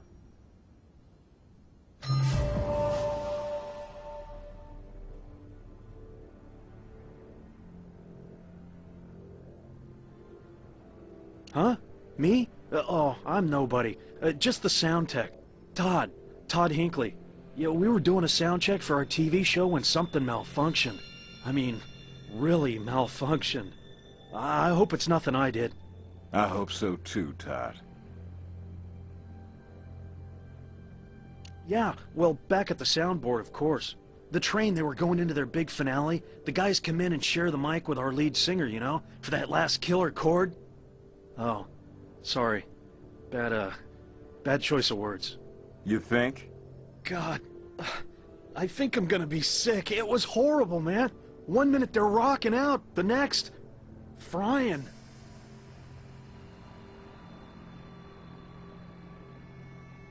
Bullet Train to Bad Street. Maybe you remember, that was the name of the Train's first album, Bad Street USA. Reality show based around the guys auditioning a new lead singer. Find just the right young chick with the moves and the pipes and, you know, really hot. Tomorrow was supposed to be the finale. Down to 2 contestants. Yeah, Andrea Stevenson, one of the 2 finalists. Really talented, and the guys liked her. But some of us think that the other contender, Kathy Cantanta, was the real deal. And Kathy, well, she had the fan support. Fierce? Well, that's a harsh word. I mean, sure, they both want to win, but they get along. Or got along. I mean, hell, they've been rooming together next door since the beginning of the competition. The show put them up in a huge luxury suite. Part of that reality TV drama, I guess.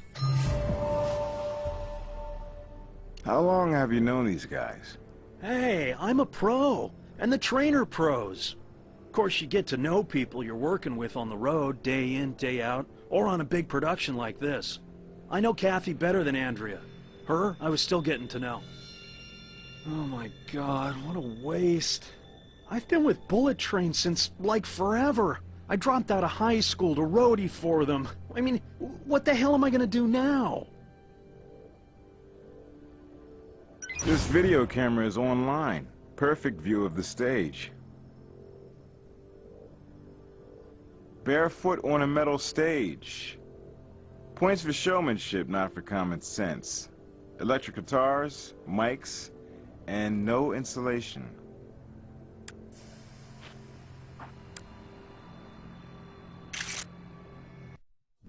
Playing barefoot, current grounded itself in zap, our probable cause of death.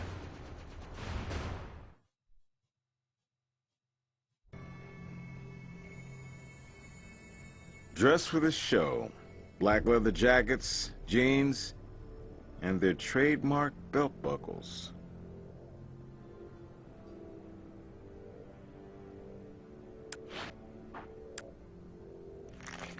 This is the mic they were holding. Could this be where the current started? Vocal effects pedal. You don't see these often. Looks like it connects to that mic on the ground. Nice catch. Pedal short of screw. Let's have a close-up look back at the lab. Damn. She couldn't have been more than 25. And easily 25 younger than these guys. Who was it that sang "Die with Your Boots On"?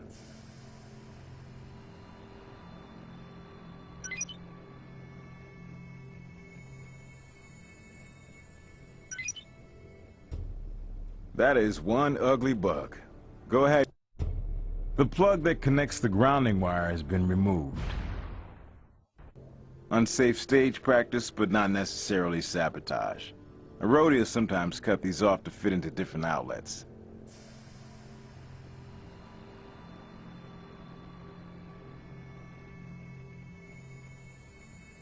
Well, yeah, I was taping too. That's part of the run-through.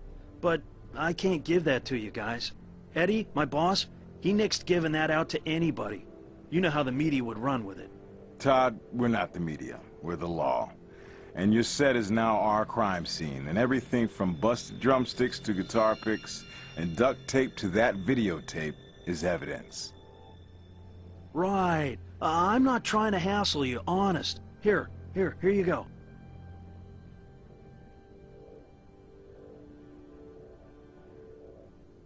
It was a signature thing. Original singer, she never wore shoes. Wild child kind of deal.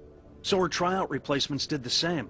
The boys, they always wore cowboy boots, but they got kidding around and took them off as a show of solidarity that Andrea was their personal choice, not Kathy. Why is the power cord missing the plug that connects it to the grounding wire?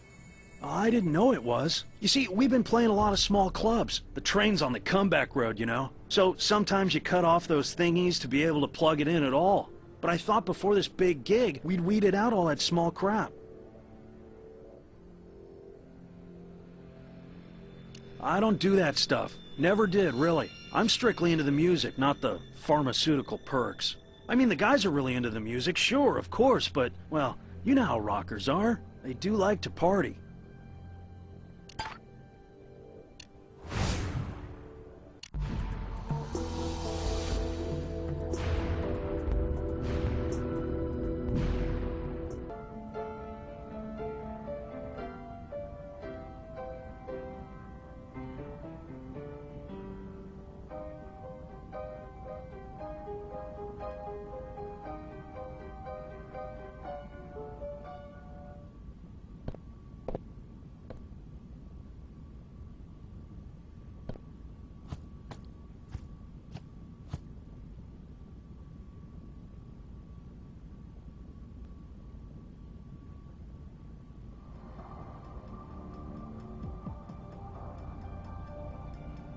That's me. Listen, I of course heard what happened, and I'm just devastated. I feel like I lost my best friends. I'll try to answer your questions, but you have to understand, this is such an awful, awful tragedy. Losing these great rock stars is a real blow to music. And of course, Andrea, too.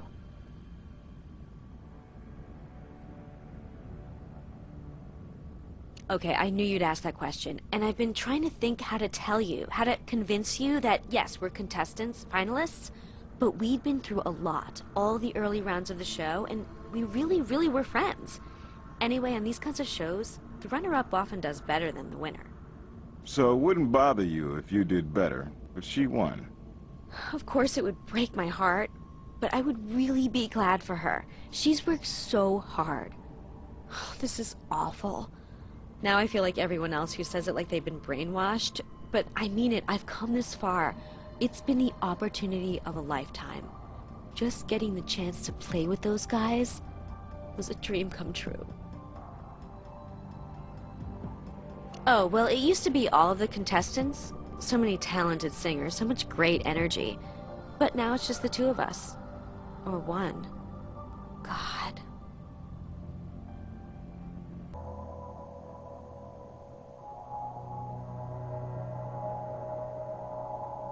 Well, if you're expecting a big revelation, I can't help you.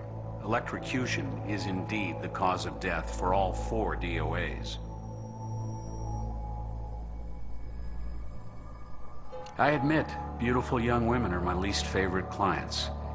And this is a real waste of youth and talent. Tox screen, clean. I've got a fingerprint for you, and that's all.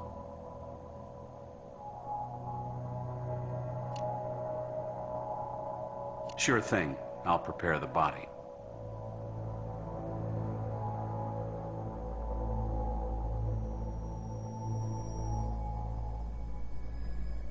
Too bad he boogied with his bare feet and not in his boots. Electrocution occurs when the current runs through the body into the ground. Rubber-soled shoes act as an insulator between the body and the ground. But our Vicks went out of the world the way they came in, unshod.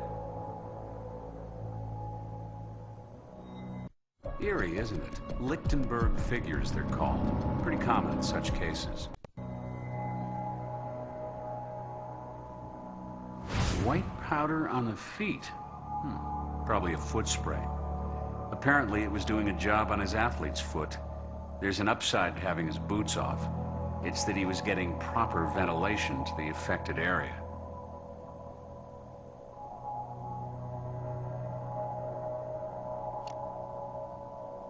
Sure thing. I'll prepare the body.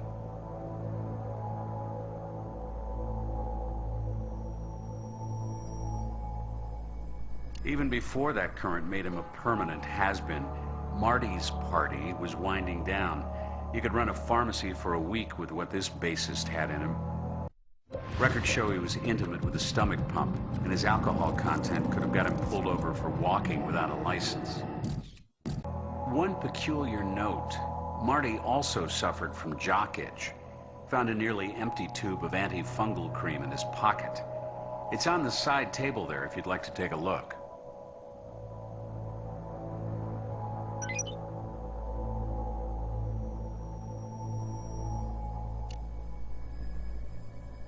Sure thing. I'll prepare the body.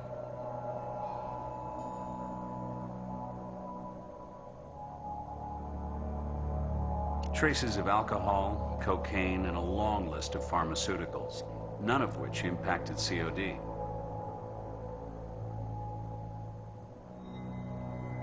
Those marks are a classic case of ringworm. Some people mistake it for real worms, but it's just a good old-fashioned fungus. Stevie appeared to be treating it with a spray powder, hence the whiteness around the area. Okay, now I know that looks bad, but listen, you have to promise this goes nowhere except police places, okay? I mean, you're gonna think I'm being catty about Andrea, and I'm not. I don't judge people. Thing is, she's kind of a party girl with the guys in the band. I mean, not a slut, definitely not a slut. Just hanging out after hours. And, you know how it is. I don't think Ray's ex-wife, Jill, was thrilled when she heard about it. Ray and Andrea were starting to move past just partying to something more serious.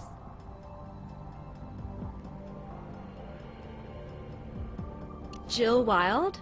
She was great. In her day, you know? Bullet Train's first lead singer way back when, in the 80s. Really talented. A real golden oldie. She and Ray? They had a nasty breakup.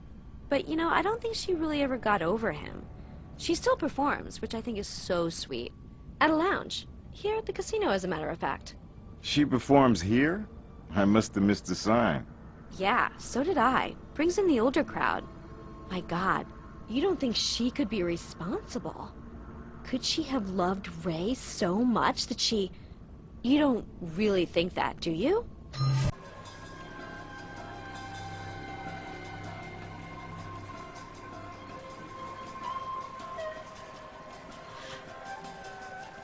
Excuse me. No autographs, okay? I always sign after the show, but... We're with the crime lab, Miss Wilde.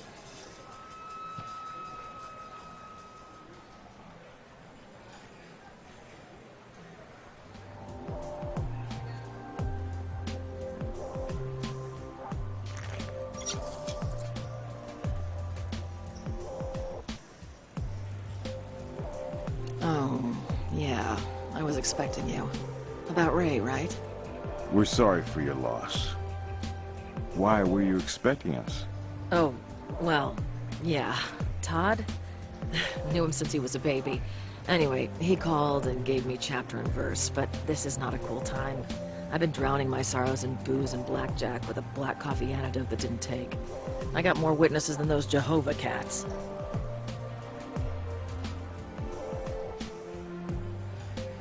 If I wrote that little bitch a note, it'd be 2 words long. The second would be you, and you can deduce the first, Columbo. Ugh, next question.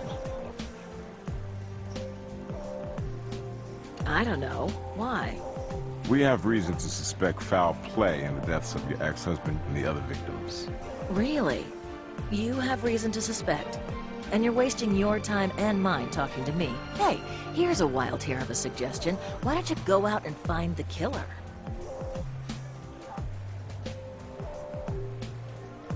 You must have been pretty upset when you heard about your ex-husband sleeping with a girl half your age.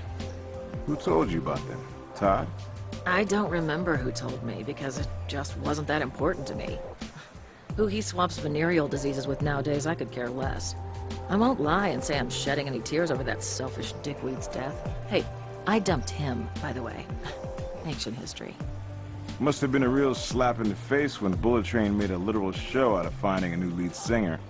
I mean, your voice was on every one of their hits. Then they make a comeback without you? You missed the train. You haven't followed the little train that couldn't, have you? Since I booked, the 3 of them can't make a sandwich together without being arrested. Huh. Which theme park will they appear at next? Oh, the suspense is killing me. I understand your bitterness. You know, I saw you with the train back in '89. You weren't just the heart and soul of the act. You were the act. Well, you're a man of rare taste and fine frickin' distinction. You ever been down here at the casino to see what I'm up to post-train?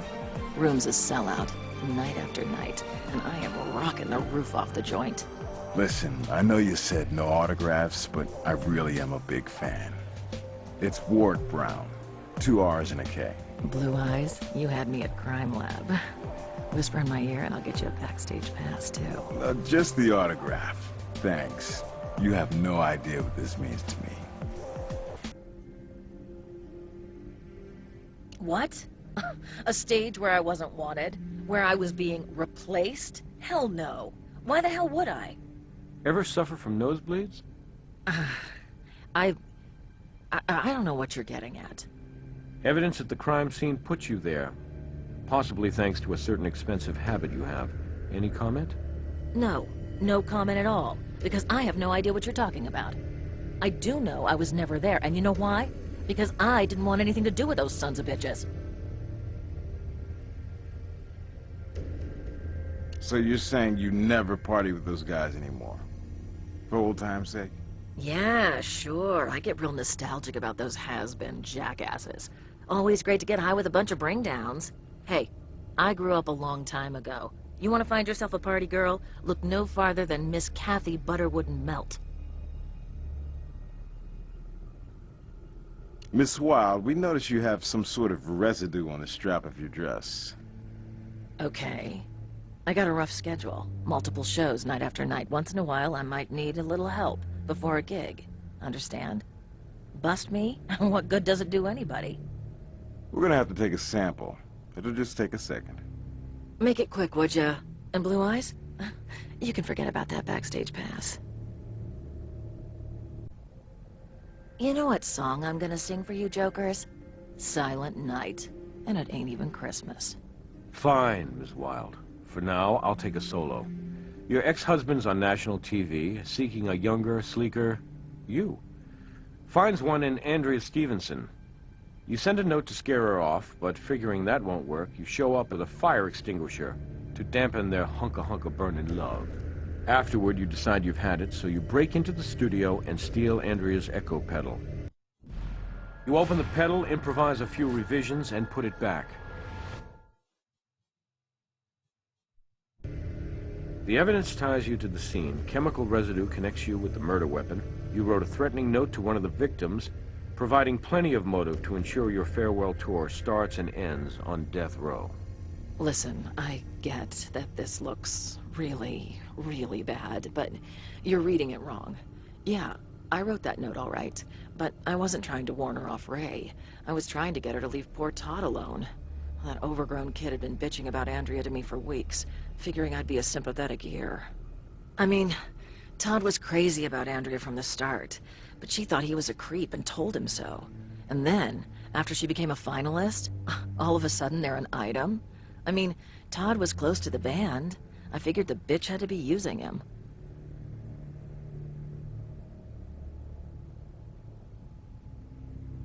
Okay, I'm gonna be straight with you guys, even though I might be looking at a drug bust. But murder, that's not me. Yeah, I was there. I'd been drinking, I was high, and I couldn't stop thinking how Todd was getting the short end from that slut Andrea. So I went to the Jet to see him, to reason with the poor jerk. Jet? Don't you mean Set? No. They practically lived in that private jet of theirs. That Eddie character, he couldn't put the band up in hotels anymore, not with their track record of trashing the joints. Don't be too impressed. It's a rental. Talk to Eddie about it. Well, Todd normally crashes there, only when I showed up, Todd had split. Well, Ray and me, we got to talking and, hey, you know how it is. Sometimes old flames rekindle. He reminded me real quick what a self-centered ass he is. We were in each other's arms one minute, next, I'm tossed off the jet like some damn groupie. I was beyond pissed off. I hauled it right over to that studio and I started tearing that crap apart. I probably lost that straw then. Last straw, right?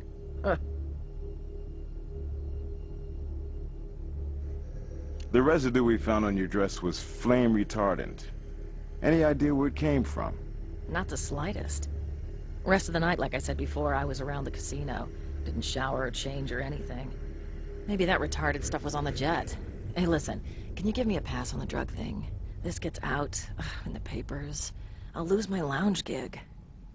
We'll see how your story checks out. We do appreciate your help, and this isn't a Vice investigation. But, don't go on tour, Ms. Wilde. Only local appearances, okay? Yes, I am. And you would be? Warwick Brown, and this is my partner. We're investigators with the Las Vegas Crime Lab, and we're looking into the bullet train fatalities. Does the crime lab usually look into accidental death? Or is it just because this involves celebrities and was a tad on the bizarre side? Bizarre, all right, but no accident. This was murder, and we need to talk to you about it. Murder? My God, my band is murdered and no one even informs me? Here I've been all day working on a press release about the accident, and I have to start the hell over, like my time isn't worth a diddly damn. God. Are you kidding me? Do you know a single damn thing about Bullet Train? They were the original bad boys who grew up to be horrible boys. Enemies? Try every concert promoter and hotel manager in Western Europe, Japan, and the good old US of A. Then there's Australia. Those scamps managed to get themselves deported 2 weeks into a 3-month tour. Andrea? Not really. She knew how to handle the boys. And you know how those contestants are, going out of their way to make everybody like them.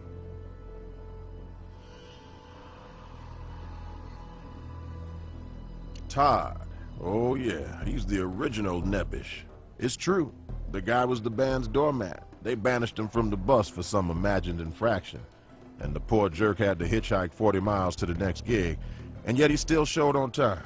Dirty, starving, and exhausted, but right there for the guys. Oh, by the way, you know how they repaid him for his loyalty? They let him ride in the bus on the next leg in the luggage compartment. And how did he stand up to him? He didn't. He worshiped those clowns.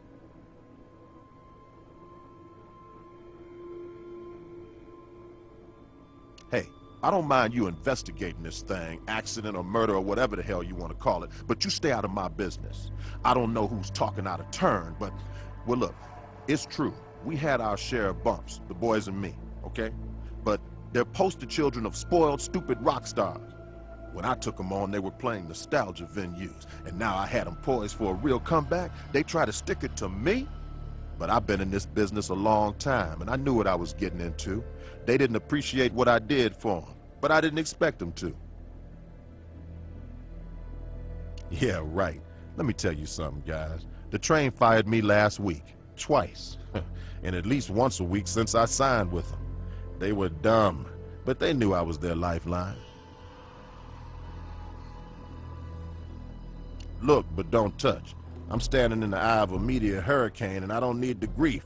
You want more? I want a warrant.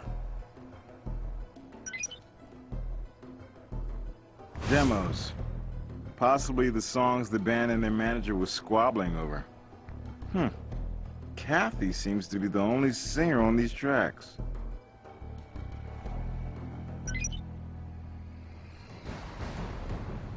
This memo is from the network. It's dated 1 month ago. They warn that continued decline in the show's ratings have caused concern and that any future projects between the network and Eddie's production company have been put on hold pending the outcome of the show's finale. They outline some changes they want, including fixing the results so that Andrea will win the competition. Looks like Eddie was under some pressure from the TV execs. We'll need a warrant to take this.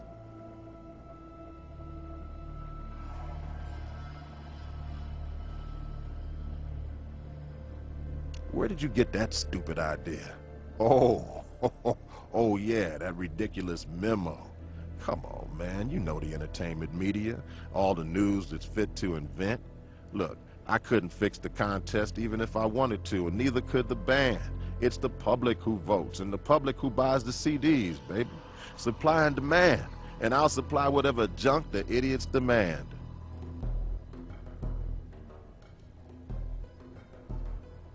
Splitting the profits 2 ways is better than 5. So you think I staged the band's comeback to bump them off? Come on, man.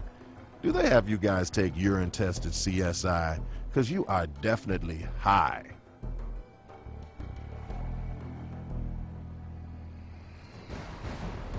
Good, because I didn't do anything. Still, you must admit that with the band gone, any dispute over the ownership of the songs becomes moot. The dispute is not moot. It's over. See, the contract the band signed always spells it out. And Bullet Train would be easier to handle dead, frankly. As a music fan, I'm sorry there won't be any more Bullet Train sides. Under your management, they came into their own musically. No Free Rides is way better than any of their 80s stuff. Oh, thanks, man. I know I must sound pretty cold. You know, the boys did have talent, or I wouldn't have put up with all the... Anyway, I appreciate the kind words. Too bad our last label didn't agree with you. Hey, could I snag one of those demo CDs? I'm a big fan. Yeah, sure, why not? I'll be leaking some of the tracks onto the internet soon anyway, and then getting mad and acting like somebody else leaked it. Mind if I call you Eddie? Yes, I do mind. We need you to help us through a few snags we've run into.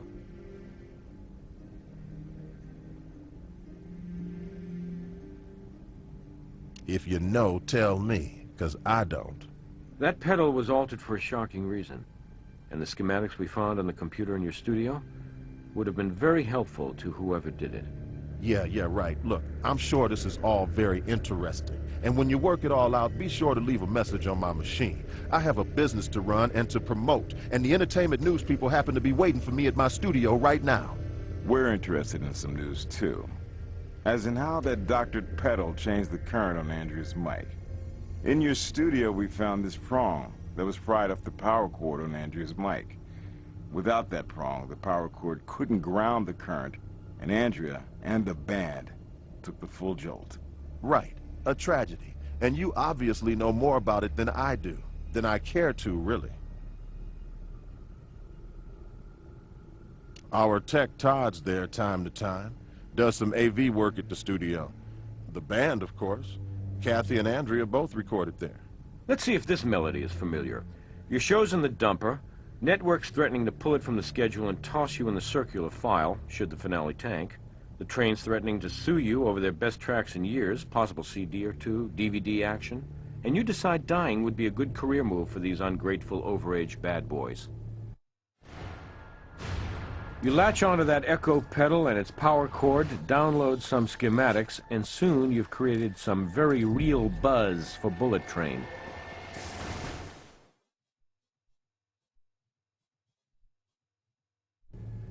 Whoa, whoa, whoa, guys, look, back off, okay? Think, just think for a minute.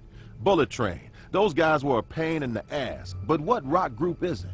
They were laying down great sides, and if the TV ratings weren't high enough for the execs, we were still playing to a way bigger audience than the band had seen in years. Why would I want to wreck that train? I can't explain how that stuff got in my studio, but I do remember the morning of rehearsal, Todd came by the studio. The stage set had been trashed in the night, and I was so furious. I was so upset I ran over there to check out the damage. I must have touched that pedal then. Take it up for a spin if it'll get this over with. Probably that psycho bitch Jill Wild. Not that I can prove it. I mean, you know she's raised ex-ball and chain, right? And she was bent out of shape. The band taking on a new lead singer in such a public way. What? Todd, you surprise me. You're not just a backstage boy. You're a player. A beauty like Andrea, man. Surprised the tape didn't melt. All it lacks is audio and maybe some funky 70s disco. Cut me a break, guys. I said Andrea and me hit it off, so I wanted a video to remember it by. Well, if that makes me a pervert, I got a lot of company. It's not like I was gonna put it on the internet or anything. That echo pedal and the schematics in your quarters made it onto your tape and gave us something to remember you by. No, no way. That's a fuzzy, awful homemade video. You could never see stuff that small.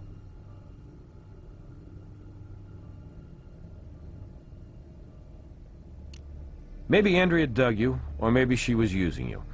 But you didn't care. Either way, you jumped from stalker to rocker of her world.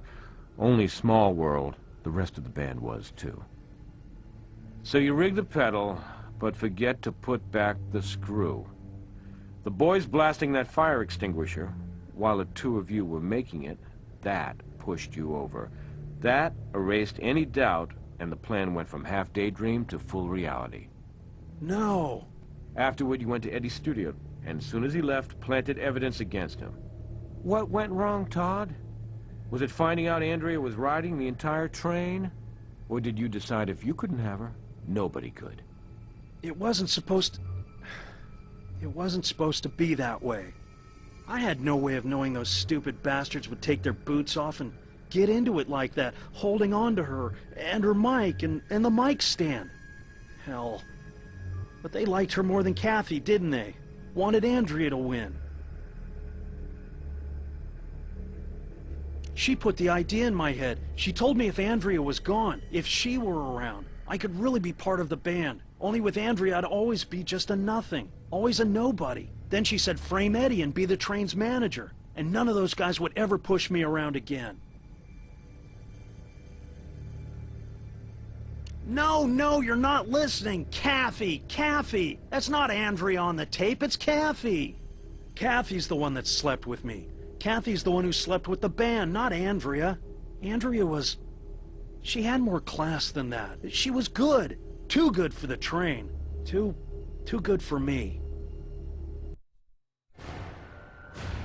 Okay, so Kathy dresses up like Andrea for a little role play in the hay. Then Kathy explains how you can have it all. Just reverse a little electrical switch and take Andrea out of the game. Doesn't look like Kathy on the tape. It's her, all right. She said she found a memo in Eddie's studio about rigging the contest against her. She knew I was in a bad way over Andrea. So she started coming on to me. When, she was through servicing the band. She'd wear Andrea's clothes and put on a wig, and it was like I always dreamed. And Kathy said it would be like this all the time for me if she won. She made me feel like a winner for once. I never meant to hurt the boys. Suddenly they take off their shoes like Andrea, and I couldn't stop it. It was a total accident, a nightmare right in front of my face.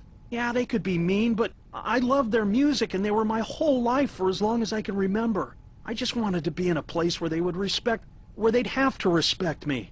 Go ahead, arrest me. I deserve it for stupidity. But you've got to stop her. Kathy's the evil one.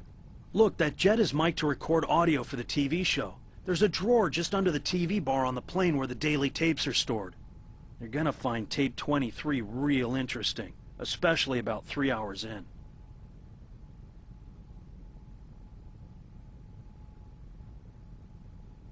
Well, sure, I mean, they picked on me, but it was always in fun. They know I work hard for them, and they're still just kids at heart, just encouraging me to lighten up about things. They never meant any harm by it.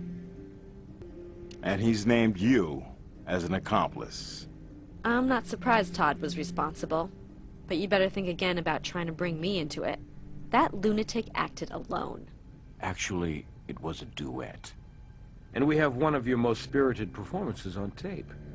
See how many notes it takes you to name this tune. Just do it. Do it. Rig the pedal. Smart man like you. It's easy. Use those schematics. You can figure it out in a second. Well, that's not me. That's Andrea. A reasonable facsimile of Andrea, but forensic voice analysis confirms the voice is yours. No way. That's not me. You may want to sing a different tune after you hear our rendition. Todd had a major yen for Andrea, who the band had pegged for their new lead singer. She snubbed Todd, and you stepped in, helped him live out his fantasy. And in the heat of that, you offered him so much more. A position of respect with his precious train. All he had to do was arrange an accident for Andrea, the woman who spurned him, plus help pin it on Eddie, eliminating him from the show before he could eliminate you. You downloaded and printed the echo pedal schematics on Eddie's computer so Todd could alter it. You sold Todd by plying him with the loving attention Andrea refused him. You removed the competition, and a bonus track, the band that spurned you.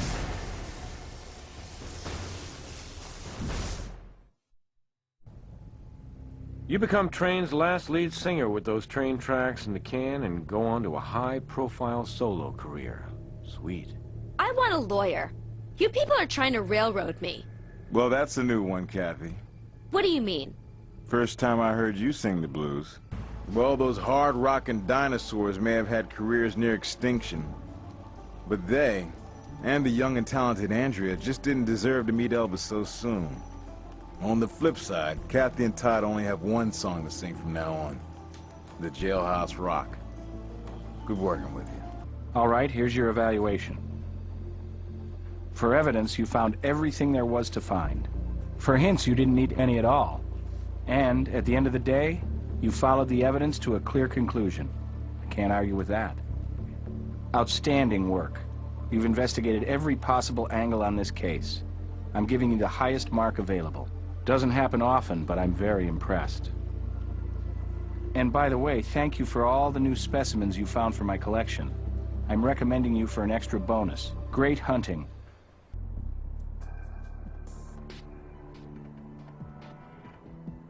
This Old West Tourist Museum is only the latest attraction to play off Vegas's outlaw heritage. But our Vic, over behind the cash register, is an all-too-realistic exhibit of modern-day violence in Vegas. Suspect gave himself up to the first officer on the scene, who found 2 9mm handguns on the floor. Crime apparently happened just after closing. No witnesses that we know of.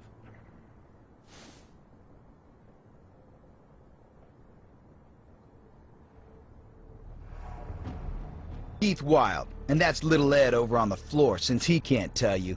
I've been read my rights, case you're wondering. Gil Grissom, Crime Lab. Tell us what happened. Take your time. I don't need time. It went down fast. Closing time, nobody around. I brought my 2.9 mils along and popped him. Bang, bang. I shot him down. Because he needed shooting. Has for a long, long time.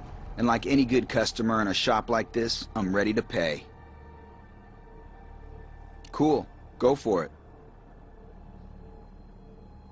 Good. Take it.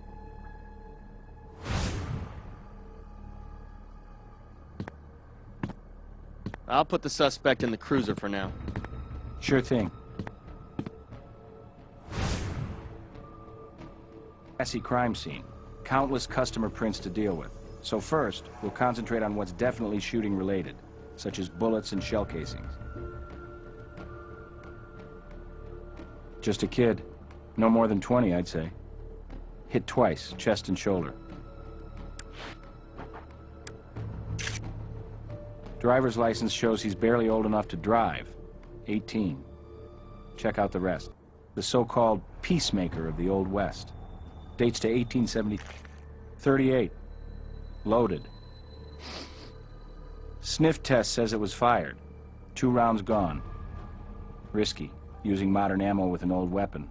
Barrel could snap, among other things. Suspect, and a Vic with 1 weapon, who perhaps snagged another. It's like a reenactment of a high noon showdown, except all too real. Cash left in the drawer may take robbery out of the equation, particularly considering the value of the guns on display here also left. Sure, I'll send a team right out.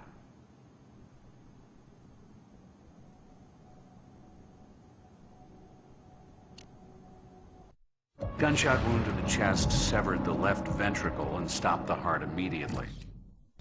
Victim was also shot in the right shoulder. Small amount of bleeding suggests the shots were fired one after another, within seconds. Of course, here's your 10 card.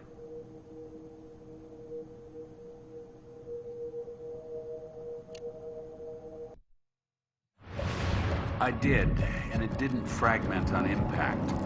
I don't need it any further. You'll want it as evidence.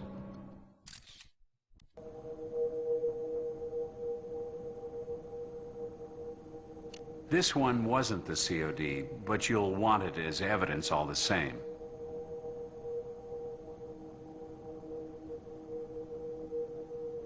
Both shots were to the front of the body. One from the left, one from the right.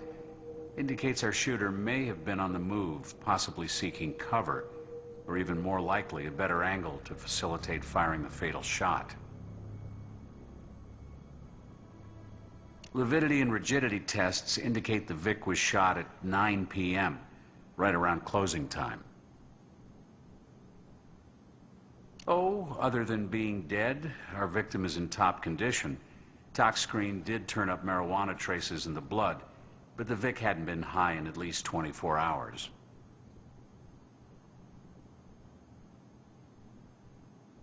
Tox screen also indicated antibiotics, possibly for the infection on what I take to be a recently added nipple ring. Such infections are common and are a big reason why I haven't joined in on the craze.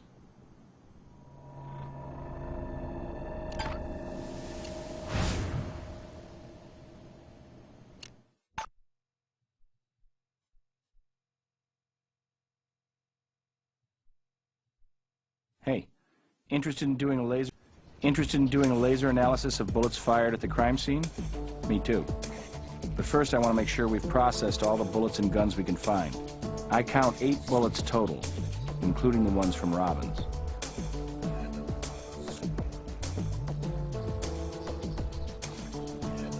.15-round chamber. 3 bullets missing from the mag.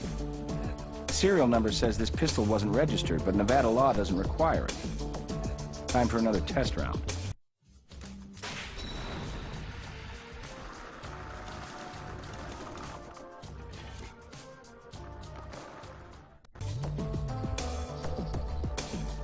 .12 left in the mag, 3 bullets spent.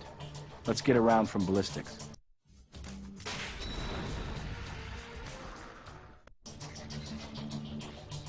Gun was jammed, as I thought. Ran the serial number, and it's registered to the gift shop owner. We need to fire off a test round.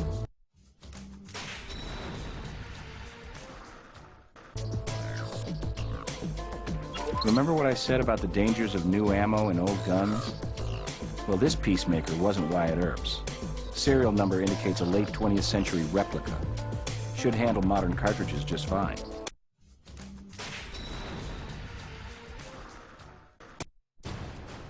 So our Vic's regular gun jammed, and he grabbed a gun from the display case to return fire. If you point out each of the bullet holes, I'll turn on the lasers. I've got 8 lasers ready. 2 for the peacemaker, 3 each for the other 2 guns.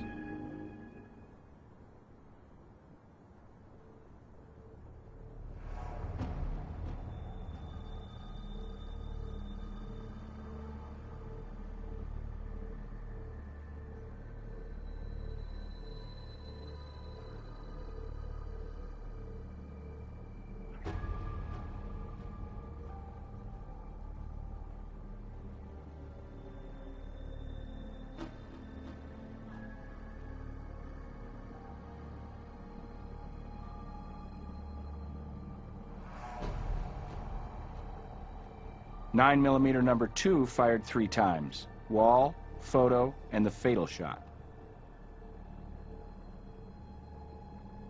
The replica peacemaker fired these bullets. The shots seemed to go through the furniture. Could it have been moved?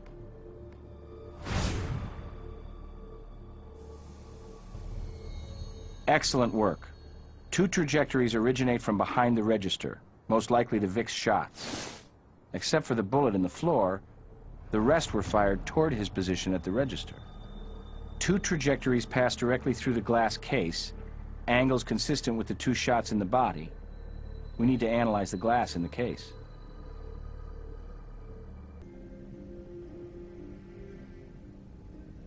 No, I wasn't. Honestly, I don't remember. It went down fast, really fast.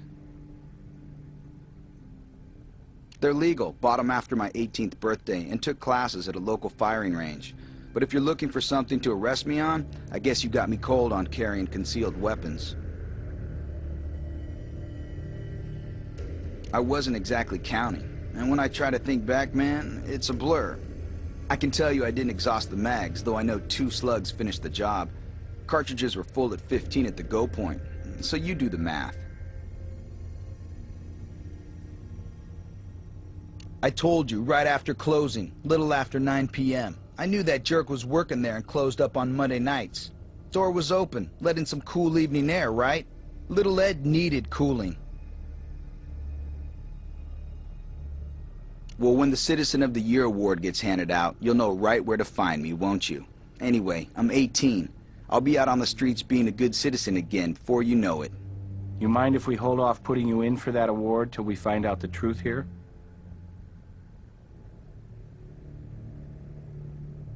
Why not? Ever see those Hong Kong movies where the guy slides down a banister shooting two-handed? Or like those two-gun kids in the old cowboy movies? Hey, stuff happens. Guns jam. Ask Little Ed. Oh, sorry. Guess you can't. Look, if I do something, I like to do it upright, okay? Not as much fuss reloading with a pair of pistols, get it? Souvenirs. It's a souvenir shop, right? Or maybe you were just picking up after yourself and got caught in the act.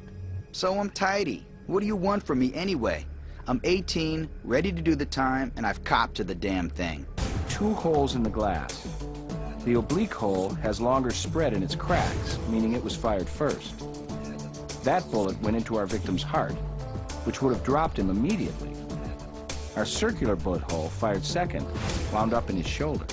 But in the time it takes to move across the room and snap off that second shot, our Vic would already have dropped.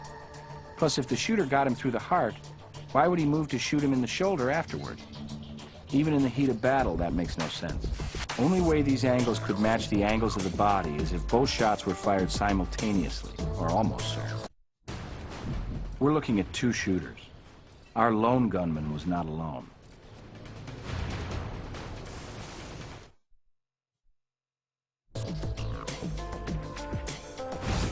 Gil, I have a rundown on the family background of both victim and confessed shooter.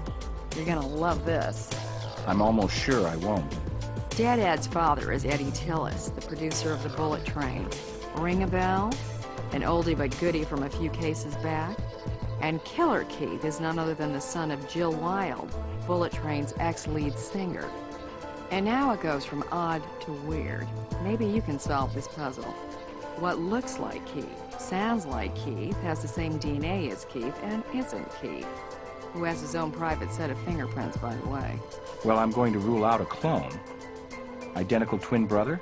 Close, but one twin short. You know Vegas, Gil. Often takes trips to win and hold 'em. Keith's an identical triplet? This is a celebrity family. Why didn't we know about this? You knew.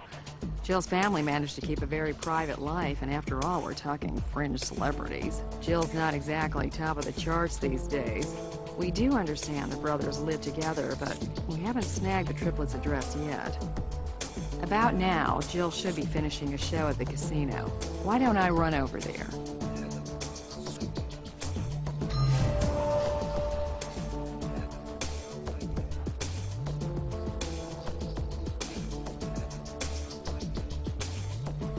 Ed Jr.? Dead? How terrible. And you think two of my boys were involved in the shooting? I mean, something's horribly wrong. My boys are good boys. Not perfect, maybe, but Keith is a wonderful son. You say he's confessed? Kill Ed Jr.? My God, this is a nightmare. There must be some kind of mistake. You must not be reading the evidence the right way. There's no mistake about at least two of your sons being involved, Jill.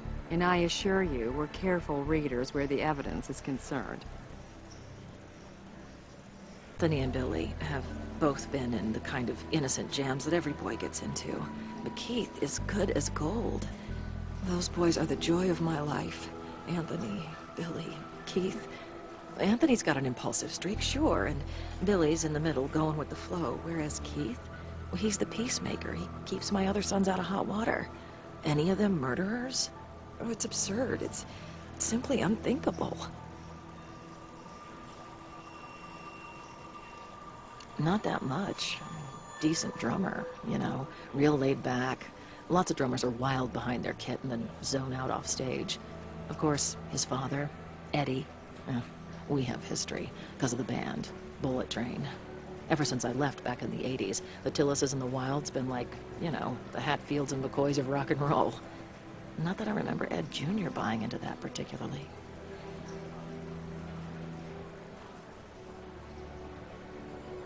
Nothing happened. My boys wouldn't do this awful thing to Ed Jr. Of course, they've been pretty stressed out, losing their father in that horrible electrocution. Then the responsibility of inheriting their dad's rights in the band. See, ever since the reading of the will, that greedy bastard Eddie's been trying to weasel the rights away from them. Legal maneuvers, and not so legal maneuvers.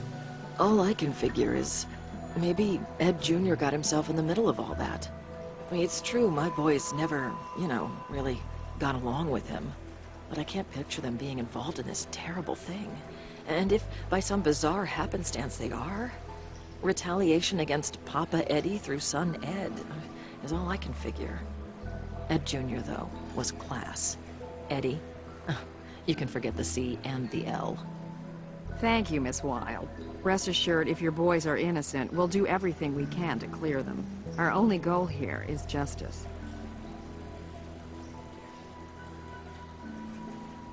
They share an apartment, but keep an unlisted phone number, hiding from the limelight. As the offsprings of somebody as famous as me, well, it's a burden, you know? It's, not that far from the gift shop where Ed Jr. worked, come to think of it. Maybe a quarter of a mile. You want the address? Here you go.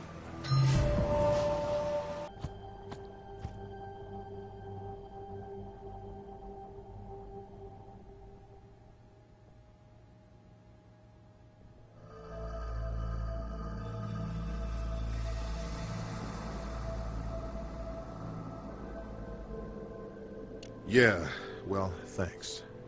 He was a good kid. Such a good kid. I can't believe, even begin to believe it. He had his own band, you know. Ed was the drummer, and a damn good one, too. So much talent. Such a loss. Such a loss. We have a confession from the youngest Wild boy, but he claims to have acted alone, and evidence indicates a second assailant. Those goddamn kids of Jill's should have known. You need to look at that no-good punk Anthony. But they're all punks, spoiled trash. Talk to their mother. Even she'll admit any one of those bad seeds could have done this awful thing.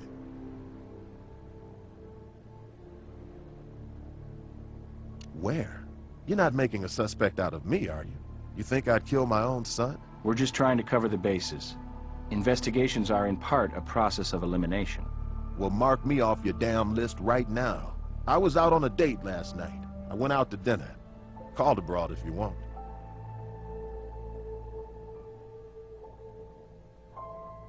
No, I can think of 100. I've had issues with Jill for a lot of years, and her sons and my son were oil and water from birth. From childhood, those three would gang up on Ed Jr., but God help them the times Ed got any of them one-on-one. See, it's a matter of parental choice. I chose to raise my son right. She chose to spoil her three evil brats. Anthony Wilde, Billy Wilde, Gil Grissom, Vegas Crime Lab. Crime Lab, huh? Cool. Well, you won't find any test tubes here, but mi casa is su casa. I'm Anthony. This is my brother Billy. He's the one with the beanie.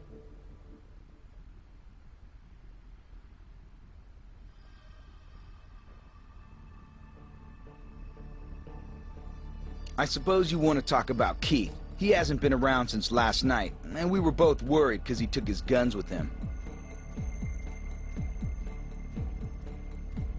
Like I said, last night, 8:30 maybe, right after dinner. Flew out of here hotter than hell.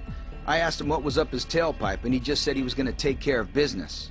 Hey, he's okay, right? Yeah, he didn't get hurt or anything, did he?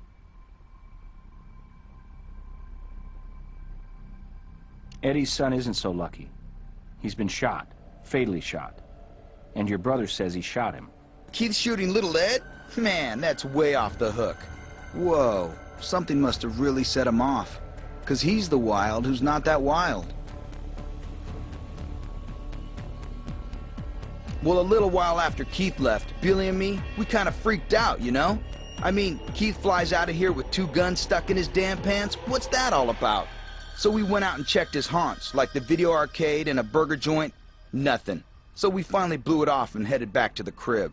Did you stop by the Old West Tourist Museum, where the victim worked, a few blocks from here? No, why would Keith go see Little Ed? We weren't tight or anything. Little Ed and us Wild brothers. In fact, Billy and me, we headed off the opposite way. Why, is that where it went down? Only thing I can think of, and it isn't any kind of murder motive, but a couple days back, Keith came in and caught Little Ed in our apartment, fiddling with our laptop case. Like I said, we weren't exactly tight, and Keith ran after his ass. Little Ed scooted, left the laptop behind, but Keith lost him. Just all the legal documents and stuff about our rights to Dad's old band. Like I said, mi casa, su casa. Our prince, your prince. We only want this thing cleared up and Keith back home with us.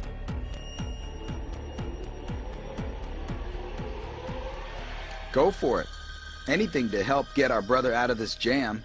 But stick to the living room. Bedroom's kind of a mess. Maybe later. For now, stay out.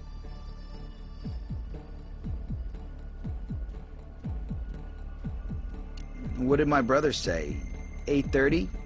Yeah, about 8:30, I guess. Sure. I guess that'd be okay.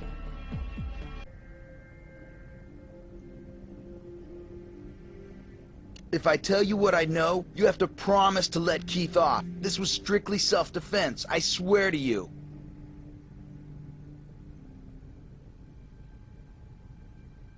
Keith stays put. And so do you and Billy, until we know exactly what went down at that shop. Okay, all right. Straight skinny. No fooling. Keith grabs the guns at our crib, says he's gonna have a little friendly talk with Little Ed at the shop. We tried to talk him out of it, but he wasn't buying, and it's like only a couple blocks away.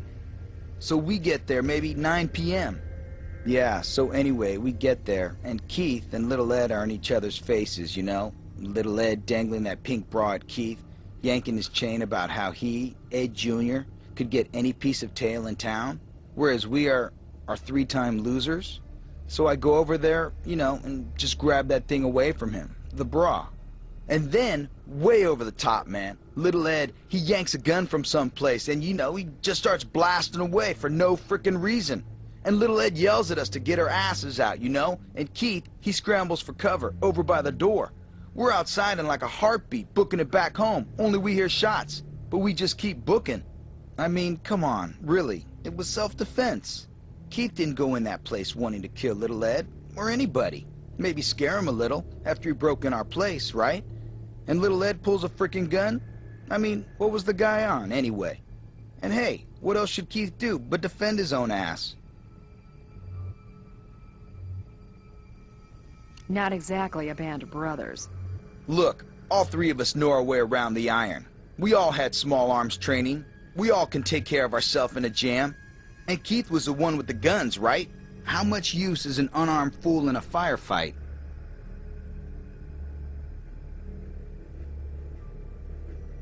Nah, Little Ed was closing. Just him and us three. Evidence tells us 2 shooters in addition to Ed Jr. Ed's wounds indicate just one of you, Keith or anybody, couldn't have done the deed alone. Maybe you 3 musketeers did an all for one and one for all and stayed and helped Keith finish up. No, you heard what we said, Billy and me. That was straight. Come on. Yeah, we didn't even have the guns. We were lucky to get out with our asses in one piece. If Ed Jr. had a reason to break into your apartment and try to steal that laptop, we need to know what was on it. Hey, no problem. We'll give you the key to the laptop case and you can knock yourself out.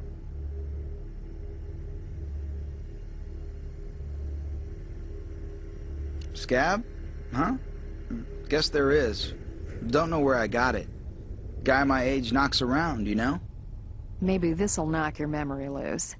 As triplets, the blood left at the scene matches all of you. Yet you, Billy, have the only visible cut.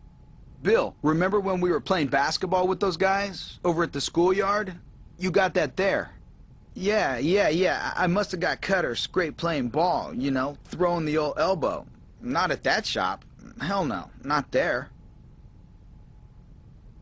That's all I have to say right now. Same here.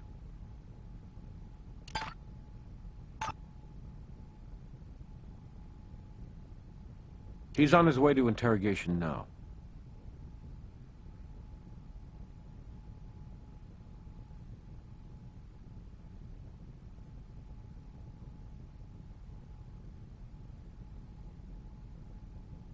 What? Well, it's wrong, or you guys screwed up the lab work or something. What's the deal with you people? I admitted to this, on my own. You say one thing, the evidence says something else. And the evidence never lies. You need to cooperate, son. And if you think being 18 is gonna buy you leniency, you're just another guy in Vegas bucking long odds. Look, my prints are on the guns, I had the guns in my possession, I admit shooting the son of a bitch. What more do you want out of me? The truth?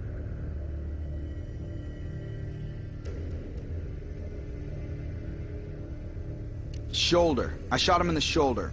And I ran over and shot him in his damn heart. Wrong. Window glass indicates the heart hit came first, which means you'd have moved in the opposite direction and managed to shoot again before he fell. Try again. Maybe the evidence doesn't lie, but you're not listening to it right. I stand by my confession.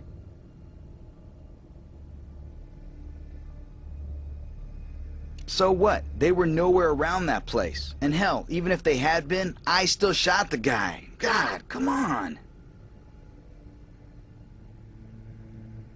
What, do you think we go out together in identical outfits and pick up our spoons and forks at the same frickin' time? We are 3 brothers of age with our own individual lives and identities. If you're innocent in this, time is running out. You're looking at murder charges if you don't come clean. I came clean with you people a long time ago. You wouldn't know the truth if it bit you on the butt. He threatened the triplets, and with huge financial gains at stake, he could have been using his son to get back at them. I'll call the judge.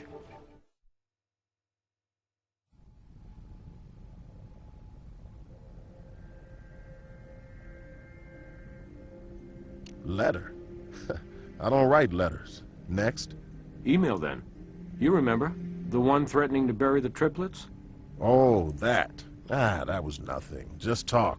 Hype.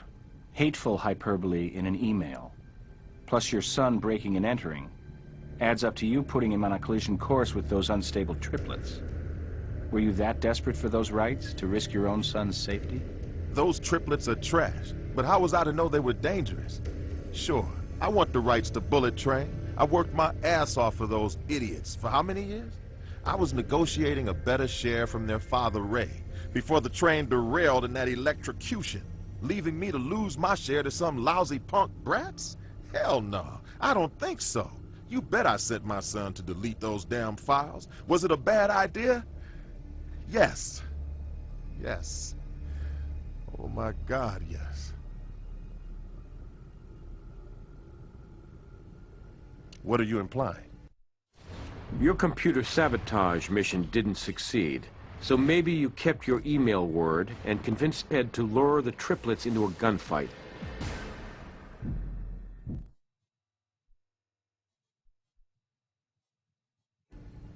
And he ended up dying for your dreams. You're not making sense. What good would having my son kill those triplets do, even in self-defense? Who would inherit? Their mother, right? And then I'd have to deal with her after my kid killed her kids. Wake up and smell the psychosis, Captain Brass. Yeah, Ed broke in for me. Yes, he hated those punks. But my son was not one to look for trouble. And gunplay? Not in his nature. Not in his sweet nature. They confronted him at work, remember? I was stupid involving Eddie Jr. You bet I was. But if you want to blame a parent in this, how about the mother who raised these monsters? I don't have anything else for you.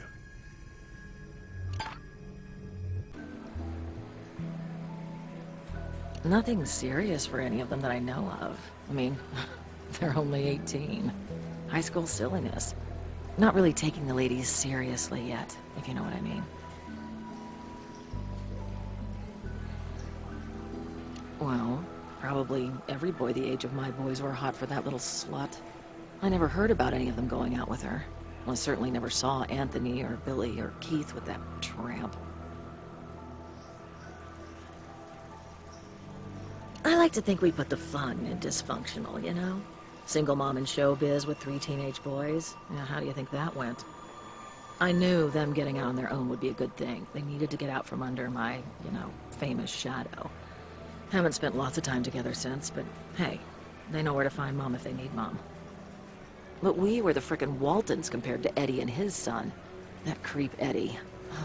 Playing drill instructor, ordering that poor, sweet kid around like his slave. Oh, that ruthless bastard would sell his own son out if it meant getting a hold of the rights to Bullet Train. Well, hell, maybe that's just what he did. I told you what I know.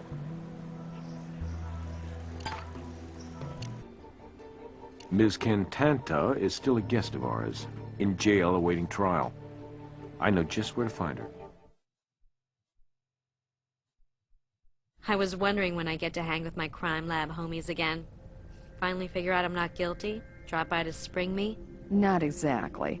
We're looking into another matter, and if you cooperate, we'll let your judge know.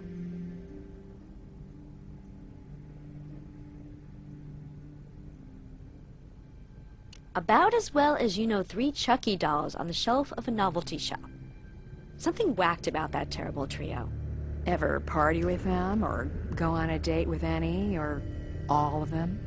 Yeah, right. That's my idea of a big night out. Party with 3 identical weirdos. I'm not exactly a virgin, and maybe those 3 getting laid would make them less a freak show, but I'd rather spend another night in lockup with my new best friend, Darnella. Good to know you have standards.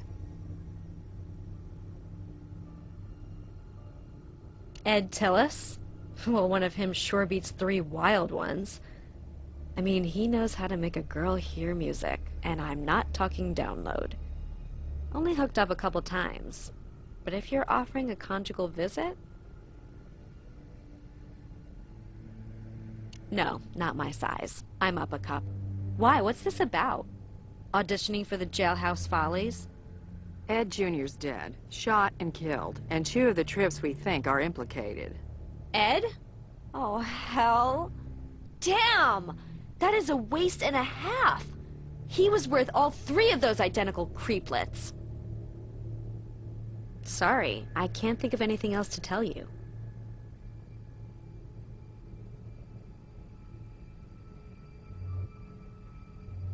They're on their way to interrogation now.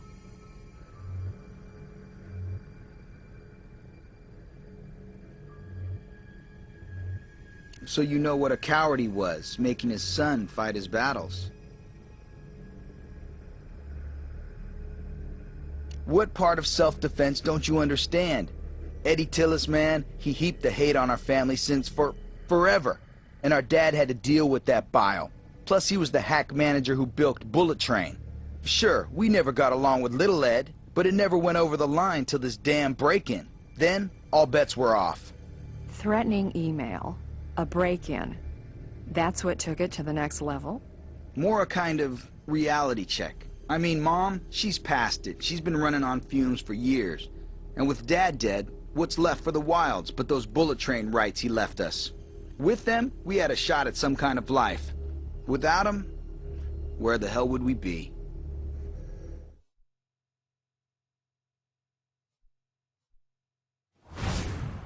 A family feud, and I don't mean a game show. Son from one side murdered. Son from the other side takes the blame, but his story doesn't wash. 2 more sons from side 2 finally cop to being at the scene, but their stories skip around like a needle on scratch vinyl. Laser trajectories prove 2 shooters. Cut on Billy's arm could be the source of blood, placing him at the scene with a gun. Suggestive, but not enough. Wait, let's back up. We're fixated on the sameness of our trips. Let's stop and assess their differences. Clothes, shoes, fingerprints, hair gel. Good, Kath. So we head back to the crime scene, re-examine the points from which guns were fired. We need to prove which 2 triplets are our shooters. Laser trajectories reveal the shooters were crouching near these tables. Yet there's no real cover here. Wouldn't they be crouching behind something? Yes, so maybe the tables have turned. Literally. Using the tables and racks as cover. And then, after the shooting stops, somebody tidies up, uprights the tables, puts them back in place before we get there. So let's turn the tables again. Unusual place for prints. You'd have to be squatting using a hand for balance. Could shoot over your cover from this position. Straight shot at the glass case. This must have been uncovered when we moved the table. Broken zipper, maybe? I don't remember seeing anything in this shop with zippers on it. I think we just found out what girl this bra belongs to. The triplets caught their enemy in the act with Mom and suffered identical shock. Photo was taken earlier, day of the crime. The mother of all motives.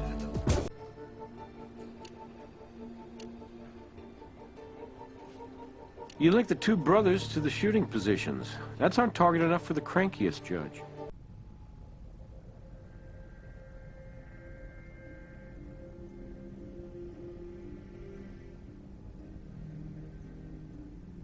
We can place both of you at the origin points of the gunshots.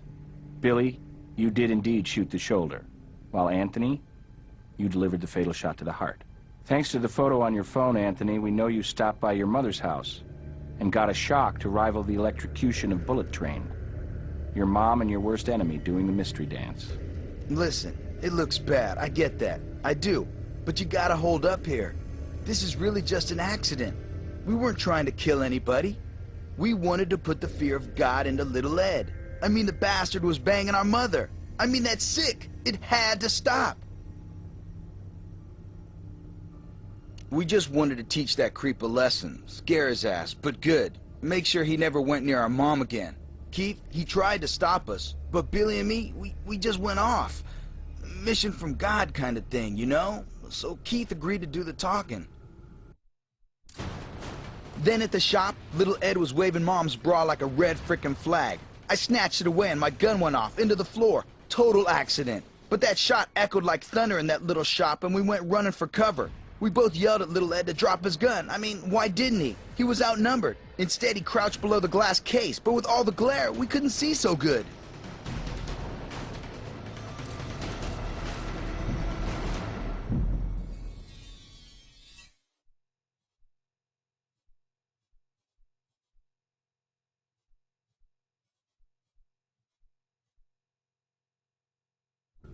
I told Billy, with all that glass, we should shoot it out to see better and stuff. We were squeezing our triggers and then, damn it, little Ed sits up. Why? I'll never know. And puts himself right in our sights. Hitting him was a fluke, an accident. We were booking it out of there, but Keith stopped us. Made us give him our guns. Said he'd clean up after us. Prop up tables, wipe off guns. Never said what he was up to, but we knew. He was gonna do what he's done so often. Cover up for his stupid brothers.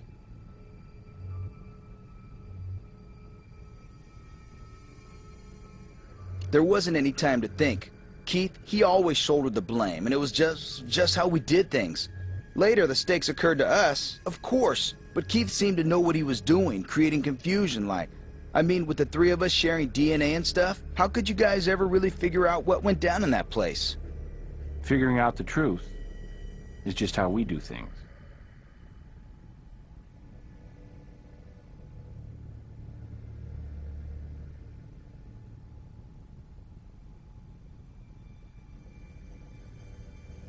I never meant for them to find out about Ed Jr. and me. You can't blame them for this.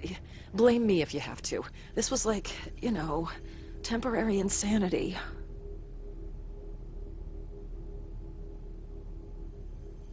What do you think? He was a beautiful boy. Boy, I say, but don't get any ideas. He was of legal age. And don't strain yourself trying to read anything in. If you think I was trying to get back at that monster Eddie through his son, it was nothing like that. Ed Jr. he was a sweet, innocent kid. And somebody had to teach him about life. Kind of a short life. With your families at war, didn't it occur to you how your sons might react? No. No, I figured it was my business, and why should they ever find out? Just bad luck, wasn't it?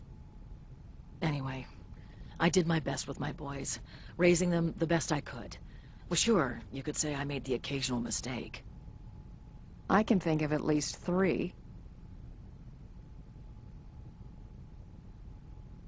Naming the single-action army pistol the Peacemaker was the Old West at its most darkly ironic. But this case could have used a real peacemaker, a parent who could behave like an adult. Eddie put his monetary future ahead of his son's safety, and Miss Wilde risked pursuing her wild lifestyle with the forbidden pleasures Eddie's son represented. Her 3 boys be damned. Even the Peacemaker Ed Jr. used to defend himself was a phony, a replica. Closest thing to a real peacemaker here was Keith, but he didn't have the maturity, never had the guidance. 3 wolf cubs raised in the wild. Maybe they'll fare better in captivity. Nice sharing this investigation with you. Meet me in the office for your final evaluation. All right, here's your evaluation. For evidence, you found everything there was to find. For hints, you didn't need any at all. And, at the end of the day, you followed the evidence to a clear conclusion. Can't argue with that. Outstanding work. You've investigated every possible angle on this case. I'm giving you the highest mark available. Doesn't happen often, but I'm very impressed. Incredible. You've finished every case with a perfect rating, and showed the right stuff to become a world-class CSI. Well done. And by the way, thank you for all the new specimens you found for my collection. I'm recommending you for an extra bonus. Great hunting. In the new CSI video game, Hard Evidence, a taxi driver gets a hot tip. Our Vic's that former cabbie, current charcoal briquette. Bridget, the fire goddess. She's got a real pyro Jones. I have an artistic penchant for fire imagery, but that doesn't make me a pyro or a killer. These tattoos are all white supremacist symbols. That is really sick. If you can't stand the heat, get out of the crime scene. CSI.